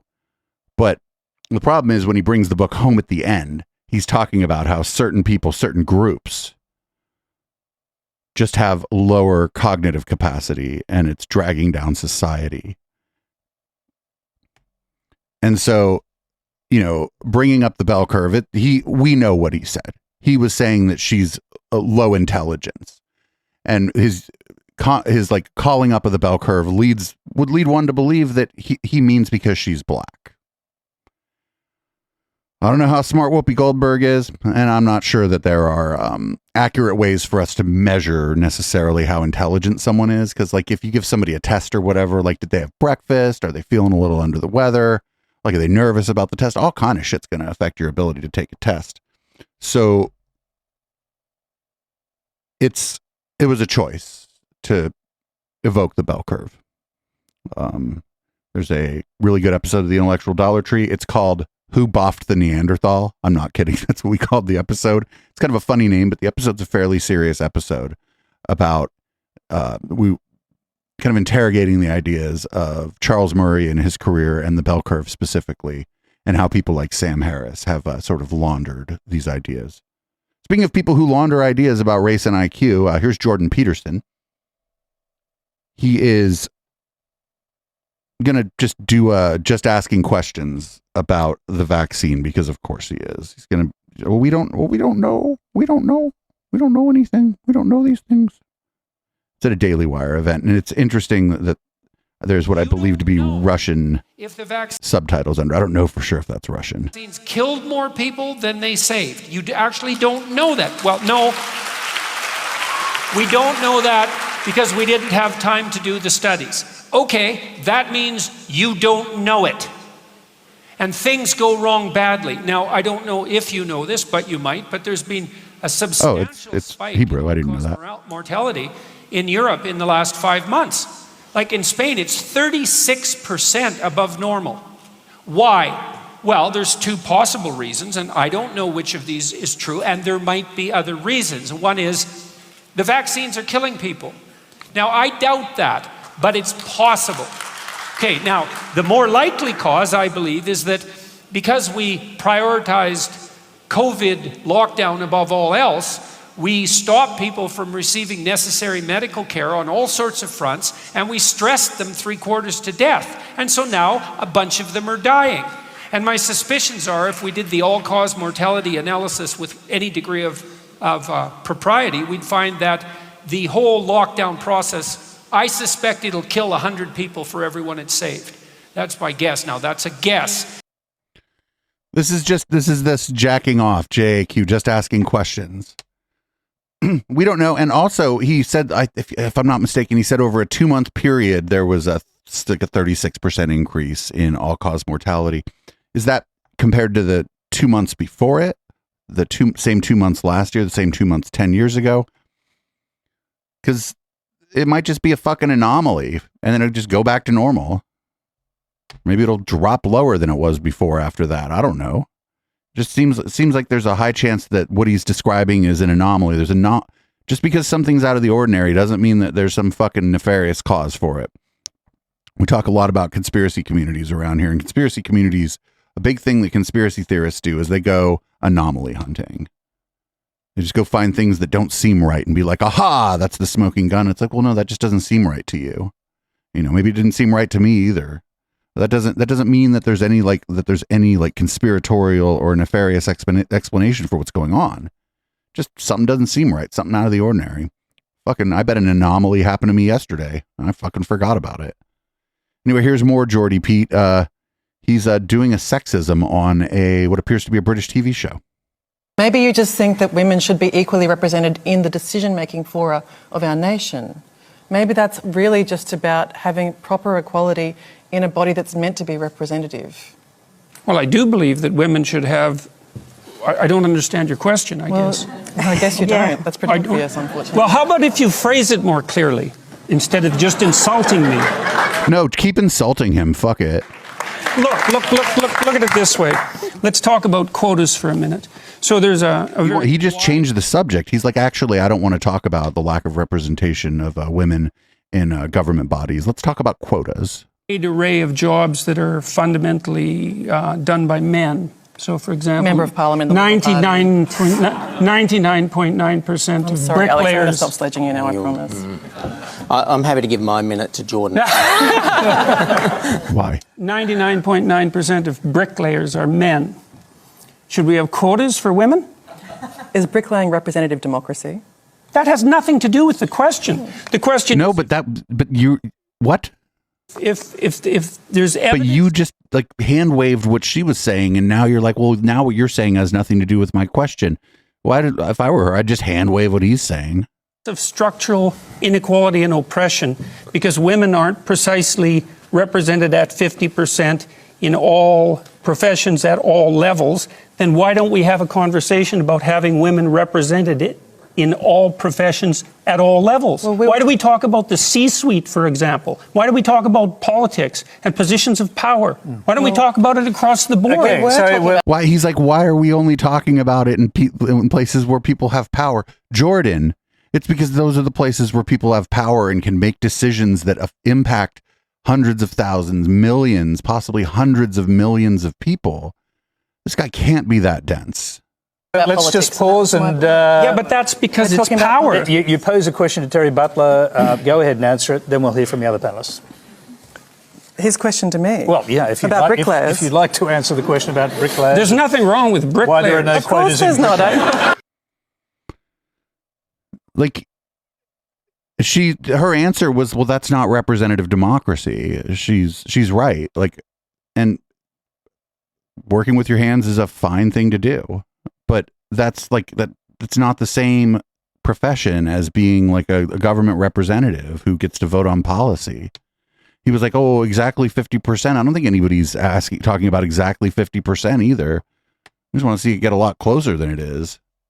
My God. Here's Matt Walsh. Up in the ante on the anti-queer blood libel moral panic that's been going on. Well, as we've been tracking on the show for years, the Republican Party did virtually nothing to fight back against gender ideology and the trans agenda's indoctrination and abuse of children. They have been doing virtually nothing to fight back against it, but finally that has changed, and not by accident. Those in the anti-gender ideology movement, otherwise known as, the sanity movement or the reality movement, whatever term you want to use, have been in the trenches fighting against this madness for a long time. And it's through those efforts that we now find ourselves in a position where states across the country are passing laws banning the mutilation, castration, and abuse of gender-confused children. Utah, as we mentioned yesterday, is the latest state to pass a measure banning medical transitions on children. And that is significant because it was they're not happening. A year ago that Utah's Republican people under 18 aren't getting bottom surgery. What's he talking about? Spencer Cox vetoed a bill that would have banned males from female sports. And his stated reason was that he said he wasn't an, quote, expert on transgenderism, and therefore, because he's not an expert on it, all he could do was, quote, err on the side of kindness, mercy, and compassion. Well, we can't have that. One of the most shameful episodes of squishiness we've ever seen from the Squish Party, and that's saying a lot. Banning males from female sports it's a layup, no pun intended. You don't need to be an expert on anything. You just need to have common sense, and that's how you know that it's the right. He's talking about like children's sports. There's like no. These are just kids' sports. And you don't even need political courage to do it because most Americans agree that sports should be segregated based on sex. Yet Cox went limp and surrendered anyway. Now that was back in March of 2022. I see what he tried to do there. Fast forward to January 2023, and here he is signing a bill banning child gender transitions. He was afraid of being called a transphobe just a few months ago. Now he's signing legislation that will have him labeled a transphobe by every corporate media publication in the country. But that person clearly thinks these are two different issues. All the people that he was worried about being mad at him are going to be even more mad at him now because of this. So what changed? Did he somehow discover a backbone? Did he undergo his own gender transition from spineless jellyfish to actual human man? What? Probably not. Instead, the political realities changed because we forced them to change. You and me, those of us who have been speaking out and fighting back against this trans madness, we changed the political atmosphere by basically force of will. Change it so that even a guy like Spencer Cox has no choice but to do the right thing. And several other states, of course, are in line to do the same. Now, on the federal level, the only 2024 candidate officially in the race at this point, Donald Trump, announced this week a series of proposals to eradicate the trans agenda from schools and doctors' offices and government agencies nationwide. Now, we mentioned this briefly on the show yesterday, but it's worth listening to some of his proposal as he outlined it. And here it is. Listen. The left-wing gender insanity being pushed on our children. We already watched this. Act of child abuse. I guess Matt doesn't know that. Here's my plan to stop the chemical, physical, and emotional mutilation of our youth. On day one, I will revoke Joe Biden's cruel policies on so-called gender-affirming care. Ridiculous. A process that includes giving kids puberty blockers, mutating their physical appearance, and ultimately performing surgery on minor children. Can you believe this? I will sign a new executive order instructing every federal agency to cease all programs that promote the concept of sex and gender transition at any age. I will then ask Congress to permanently stop federal... At any age now? He fucking wants to promote or... Now he wants to, like, he slipped in that at any age there. I didn't notice that the first time we saw this. Mutilation in all 50 states. It'll go very quickly. I will declare that any hospital or healthcare provider that participates in the chemical or physical mutilation of minor youth will no longer meet federal health and safety standards for Medicaid and Medicare and will be terminated from the program immediately. Furthermore, I will support the creation of a private right of action for victims to sue doctors who have unforgivably performed these procedures. There are already ways you can sue people for malpractice. Well, it's all very similar to the law that we're getting passed here in Tennessee. But Tennessee is just one state. We need exactly this. We need exactly this on the national level as well. Trump also says, as he goes on to say, that he would direct the Department of Justice to investigate hospitals, pharmaceutical companies, doctors, to find out if they've been involved in a cover-up of the horrific long-term side effects of gender transition drugs and surgeries. Now, the answer, of course, is that, yes, they have been covering those things up, as any genuine and thorough investigation will clearly show, which is why the next step under a Trump administration or any Republican administration should be to arrest the culprits. The hundreds and hundreds of them, if not thousands of them, and throw them in federal prison. Now, this can't be a matter of simple fines and financial penalties. I mean, that should be part of it. But the only real recourse here, the only semblance of justice would be prison sentences, very long ones. Now, if it were up to me, we'd go further than that. As far as I'm concerned, mutilating and castrating children should be legally considered a capital crime, and it should earn the prescribed penalty for such crimes. But if we can't have that... So he's calling for execution of people who do trans-affirming terror. Positive developments. Yeah, we know that the left isn't going to take any of this lying down. They were so close in their minds to achieving their genderless dystopia that they're not going to give up now. They can't, because gender ideology is the centerpiece of their entire cultural agenda. They can't give up on it. They can't give it up without giving the whole game away, which they're not going to do. And so while red states move to protect children from these forms of physical and sexual abuse, blue states are doubling down on the abuse and doing everything in their power to ensure that more and more kids are fed into the, transgender wood chipper. Whoa, dude. Yo. Well, I mean, that was what it was. He basically he said that if it was up to him, he'd have people executed. He's like, oh, the left has made this their thing that they, their thing or whatever. Well, people like me wouldn't be talking about this very much at all right now if there wasn't like basically a blood libel moral panic going around about this. The bird they tried to fly with CRT didn't work so well, so they had to move on to going after transgender, and by extension, it ends up fucking going after other queer people. And because the way bigotry always works, it's going to hurt cis people too. There's going to be unintended consequences for cis people as well. Up next, we got Charlie Kirk. Charlie Kirk and his guest are going to do a racism together, if you could imagine that. You have heads of art museums saying the Western tradition, 5,000 years of art, is racist because there weren't black sculptors in 5th century BC Athens. Well, there were no blacks in 5th century BC Athens, but they're willing to tell young people coming to museums for the first time. Wait, there were black people. See this collection through the lens of racial exclusion, which is poison. Yes. Classical music heads are also saying, oh, the reason that there were no black composers in 15th century Flanders is racism. No, demographically, Europe was white until the 20th century. So whoa. Heartbreaking. But yes, up to a point, you're right, that the elite white perpetrators of racial preferences, when it comes to their own immediate lives, do expect that merit will triumph. On the other hand, for their own institutions, corporations are mandating that managers get promoted based on their own hiring of blacks and promotion of blacks, and are setting just preposterous hiring standards that can't possibly be met given the academic skills gap. I mean, it doesn't matter what objective. 10 seconds.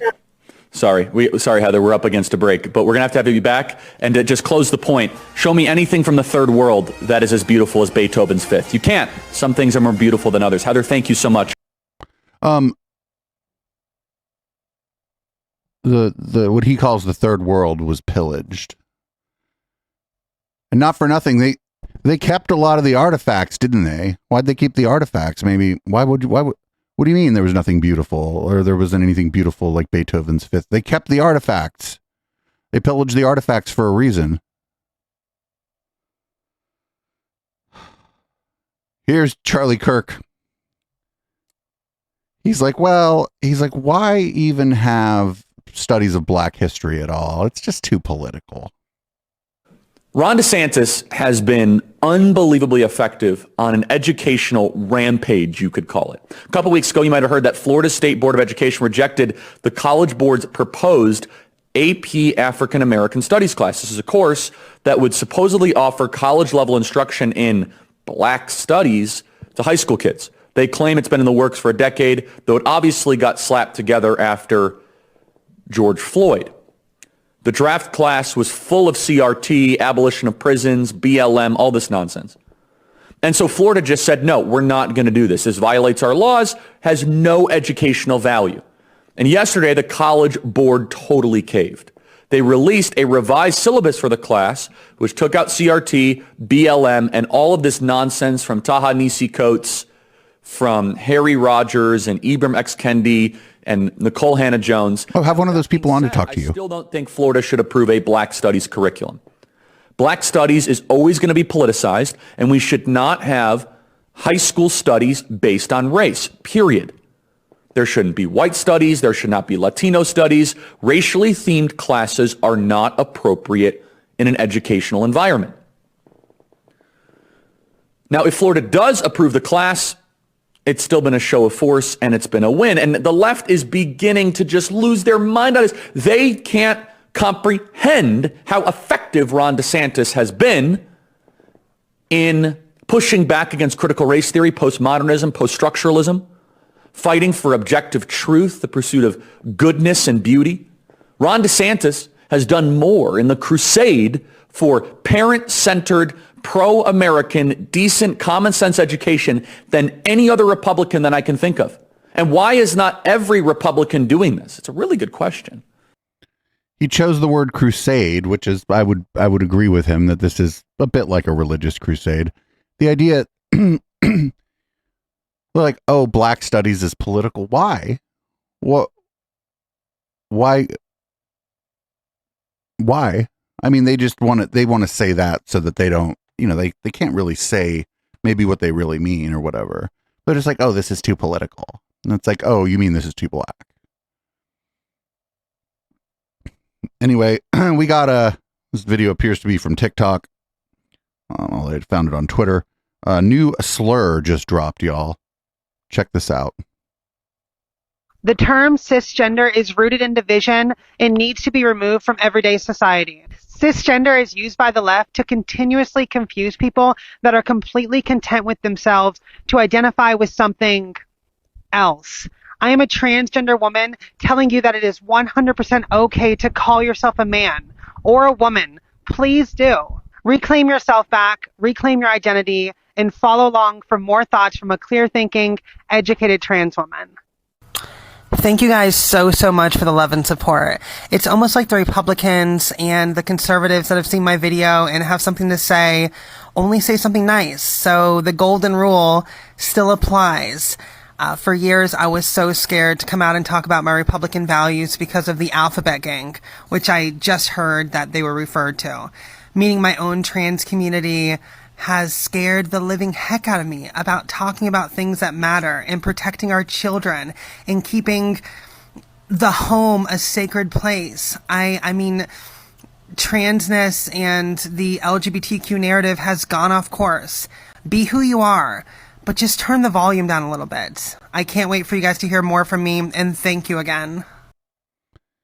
Like, cis just means not trans or non-binary. It's just a description. It's not a slur. Like, what the fuck? But everybody, that's a new slur. Act like you know.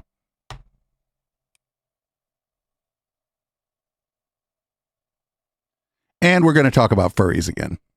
Not like good stuff about like good times that you might have had at a furry event or anything like that. No, this is Senate Committee on Finance in the state of Texas, Senate Committee on Finance. And the furries just keep coming up. Secondly, and it goes to authority, and I've been having conversations with members of your staff, and it's related to school districts. And so, just on the record, I'm told school districts have the opportunity to call the Attorney General in on multiple facets of things they are now facing because of this culture we find ourselves in different value systems at rural districts specifically, that they are fearful of engaging for fear of legal and lawsuit. So as we go down this authority, and Senator Kokorst, I think on the county level, and obviously legislative intent and laws being passed for the intent didn't mean to tie up locals in lawsuits they can't afford, nor run from defense of those. whatever it takes to clarify where you're at, and I understand the cost and limited resource you have, and I never want to make it an imposition. I think what I understood is school districts have the option, but they can decline, or if you ask, or you can inquire, but I don't want to make it an imposition, but I am very much seeing this attack on limited tax bases, i.e. people that don't have resources, but just to establish precedent and to get the momentum back on their side. So whatever it takes to kind of clarify where you need clarification, whatever it takes to get the message out to my locals, because school boards are under attack. I have 150 of those districts, and every one of them are facing the furry conversations and a bunch of other things now. So I need you involved if they choose to let you. And if you don't think you have that authority, let me know. The furry conversations, those are just people freaking out at the school board meetings about, like, they're supposedly being furries at school, and there's like a litter box for the kitty to pee in. Get the fuck out of here. Well, we're coming up kind of close to the end of this. Here's you'll love to see it. This is Sebastian Gorka having a bit of a meltdown over a gay romance in The Last of Us. 52 minutes of the episode. 52 minutes of this episode that's supposed to be about zombies and saving humanity is a gay romance between two hirsute bearded men. One a survivalist and one a little bit more clearly homosexual. They're naked, they get in bed, they have sex, they share strawberries. You can watch it yourself if you wish to. There's a rule in story making. Whether you're writing a book, a novel, a TV show, or film, every actor, every scene must have one purpose: to drive the story forward. If the actor, the character, the scene doesn't drive the story forward, it must be jettisoned. For 50 plus minutes, we have a gay romance. Why? Well, the story is partially about a gay romance. Less than 2% of the population are homosexuals. That's not true. They had record viewership for this show. I guarantee you millions of people, maybe tens of millions of people switched off, and maybe some of them canceled their HBO subscription. But he just said they had record viewership for the show. It is a culture war. They are hostages to their own ideology, and they will ruin everything. Why? Because they have one goal. Whether it's the mutilation of children with transgender transition surgery, whether it's the wokeification of the military, the schools, Hollywood, TV shows, it is assault on the values that our civilization is built upon. And it is more directly an assault on the building blocks of our civilization, and that is the family. HBO, we know what you're doing. Do not support entities like HBO. I love that he said, oh, they had record viewership, but I bet a bunch of people canceled their subscription. That's not how that works.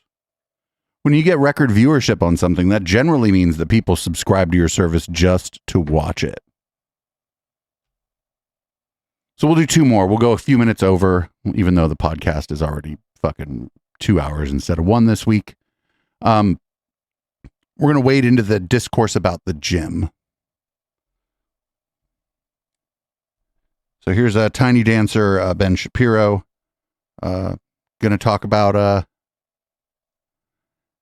how maybe they should just have women-only gyms, which do exist, by the way. Okay, so again, you are filming yourself at the gym to do this. And this has become a way of grabbing sort of victimhood, but a couple of quick solutions for all of this.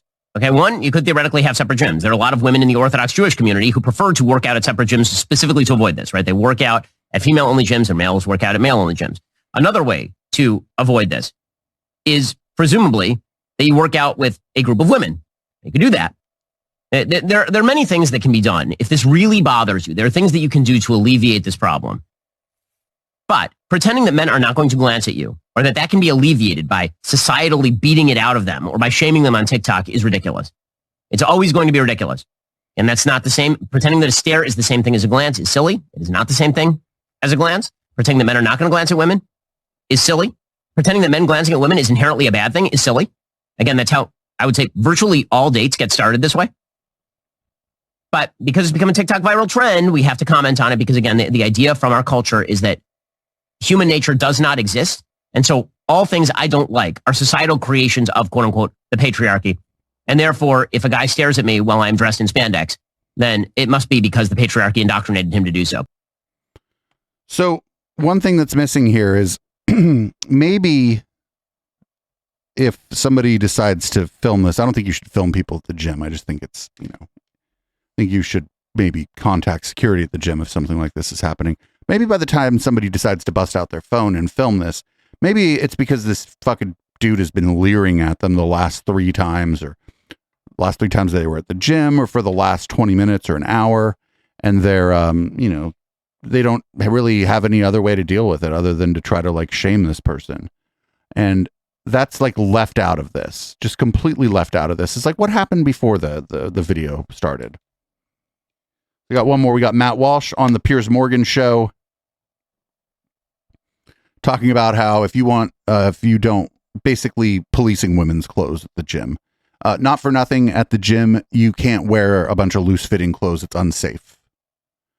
Like what I'm wearing right now, like loose jeans and a sweatshirt, and that is not safe to be around like most of the gym equipment. But, whatever.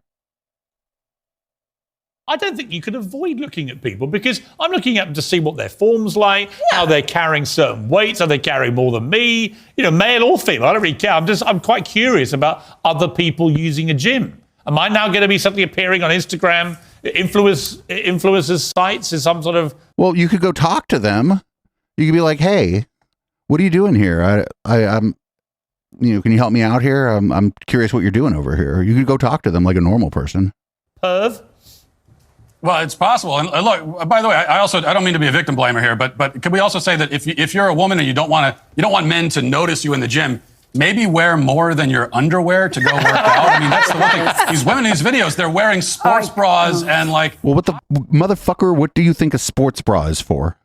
Hot pants. I mean, how about put some clothes on if you don't want people to look at you? Those are clothes. And I'm sorry, I'm going to quote Margaret Atwood here, that men are afraid of women laughing at them, women are afraid that men are going to kill them. It is not okay to say that it's a woman's fault for wearing the wrong thing. You think the people looking over at people using some equipment in a gym are going to kill them? I think that taking photographs is threatening, staring at people is threatening. But the ones photographing it are these Instagram influencers. No, they're not. They are videoing men taking photographs of them and living Final word, they're basically they're trying to shame women for wearing workout clothes at the gym. That's it. You can't wear a bunch of loose stuff to the gym. It's unsafe. That's it. Anyway, that's been the podcast. It's been 2 hours of fucking... I don't even believe in hell, but sure. 2 hours of hell. We're not going anywhere. We got Red Light coming up in a minute here. This week for Red Light, I have some interesting stuff, and we'll probably stick around well past the things that I have on this list and look at some other things. We got old Madison Star Moon, got her computer working again, and she's cranking out a bunch of edited videos, and they all suck. Hunter Biden's laptop passed through a lot of hands, apparently. We got Russell Brand. How far has Russell Brand fallen? We got somebody ghosting Roger Stone. I think that's Praxis. We got a new QAnon storm, and then anti-vax Jim Cramer, a.k.a. Steve Kirsch, got absolutely fucking destroyed in a Twitter space about COVID and vaccines because he doesn't know what the fuck he's talking about, and he was in there with somebody who does. This is Boomers by Periscope. When I come back, my drink will, the contents of my drink will have changed, and the color of the lighting will have changed. I'll be back for Red Light. Thanks, everybody, for hanging out. See you on the flip side.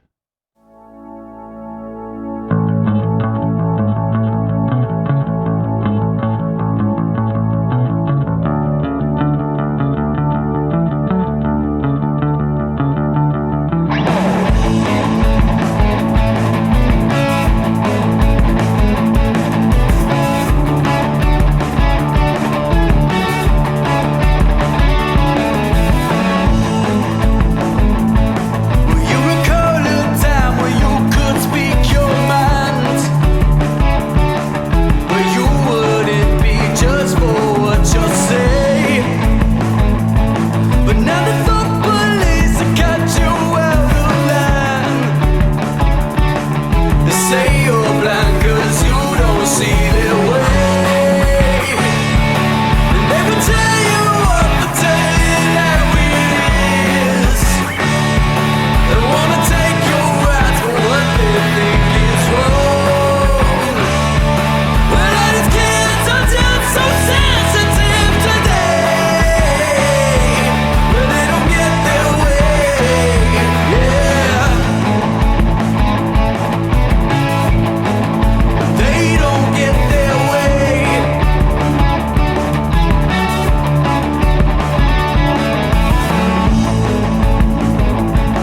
And now these children who demand this world to change. You didn't have that ego at that age. You put yourself through school working minimum wage. Why should you pay when they could do the same? So they tell you what they're telling how it is. They wanna take your rights for what they feel is wrong. Well, all these kids are just so sensitive today. Well, they don't get their way. So I try and appeal to you. This ain't the same economy or world in which you grew. The planet's overpopulated, environment is decimated. Should I have a family? This world is falling all around my head. Yeah, what would you say to? What would you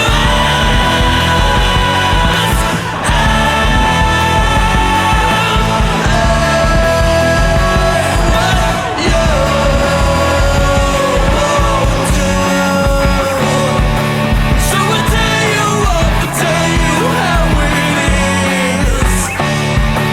You won't take your rights for what you feel is wrong. Well, all you boomers best get used to seeing change, or you will have your way, yeah.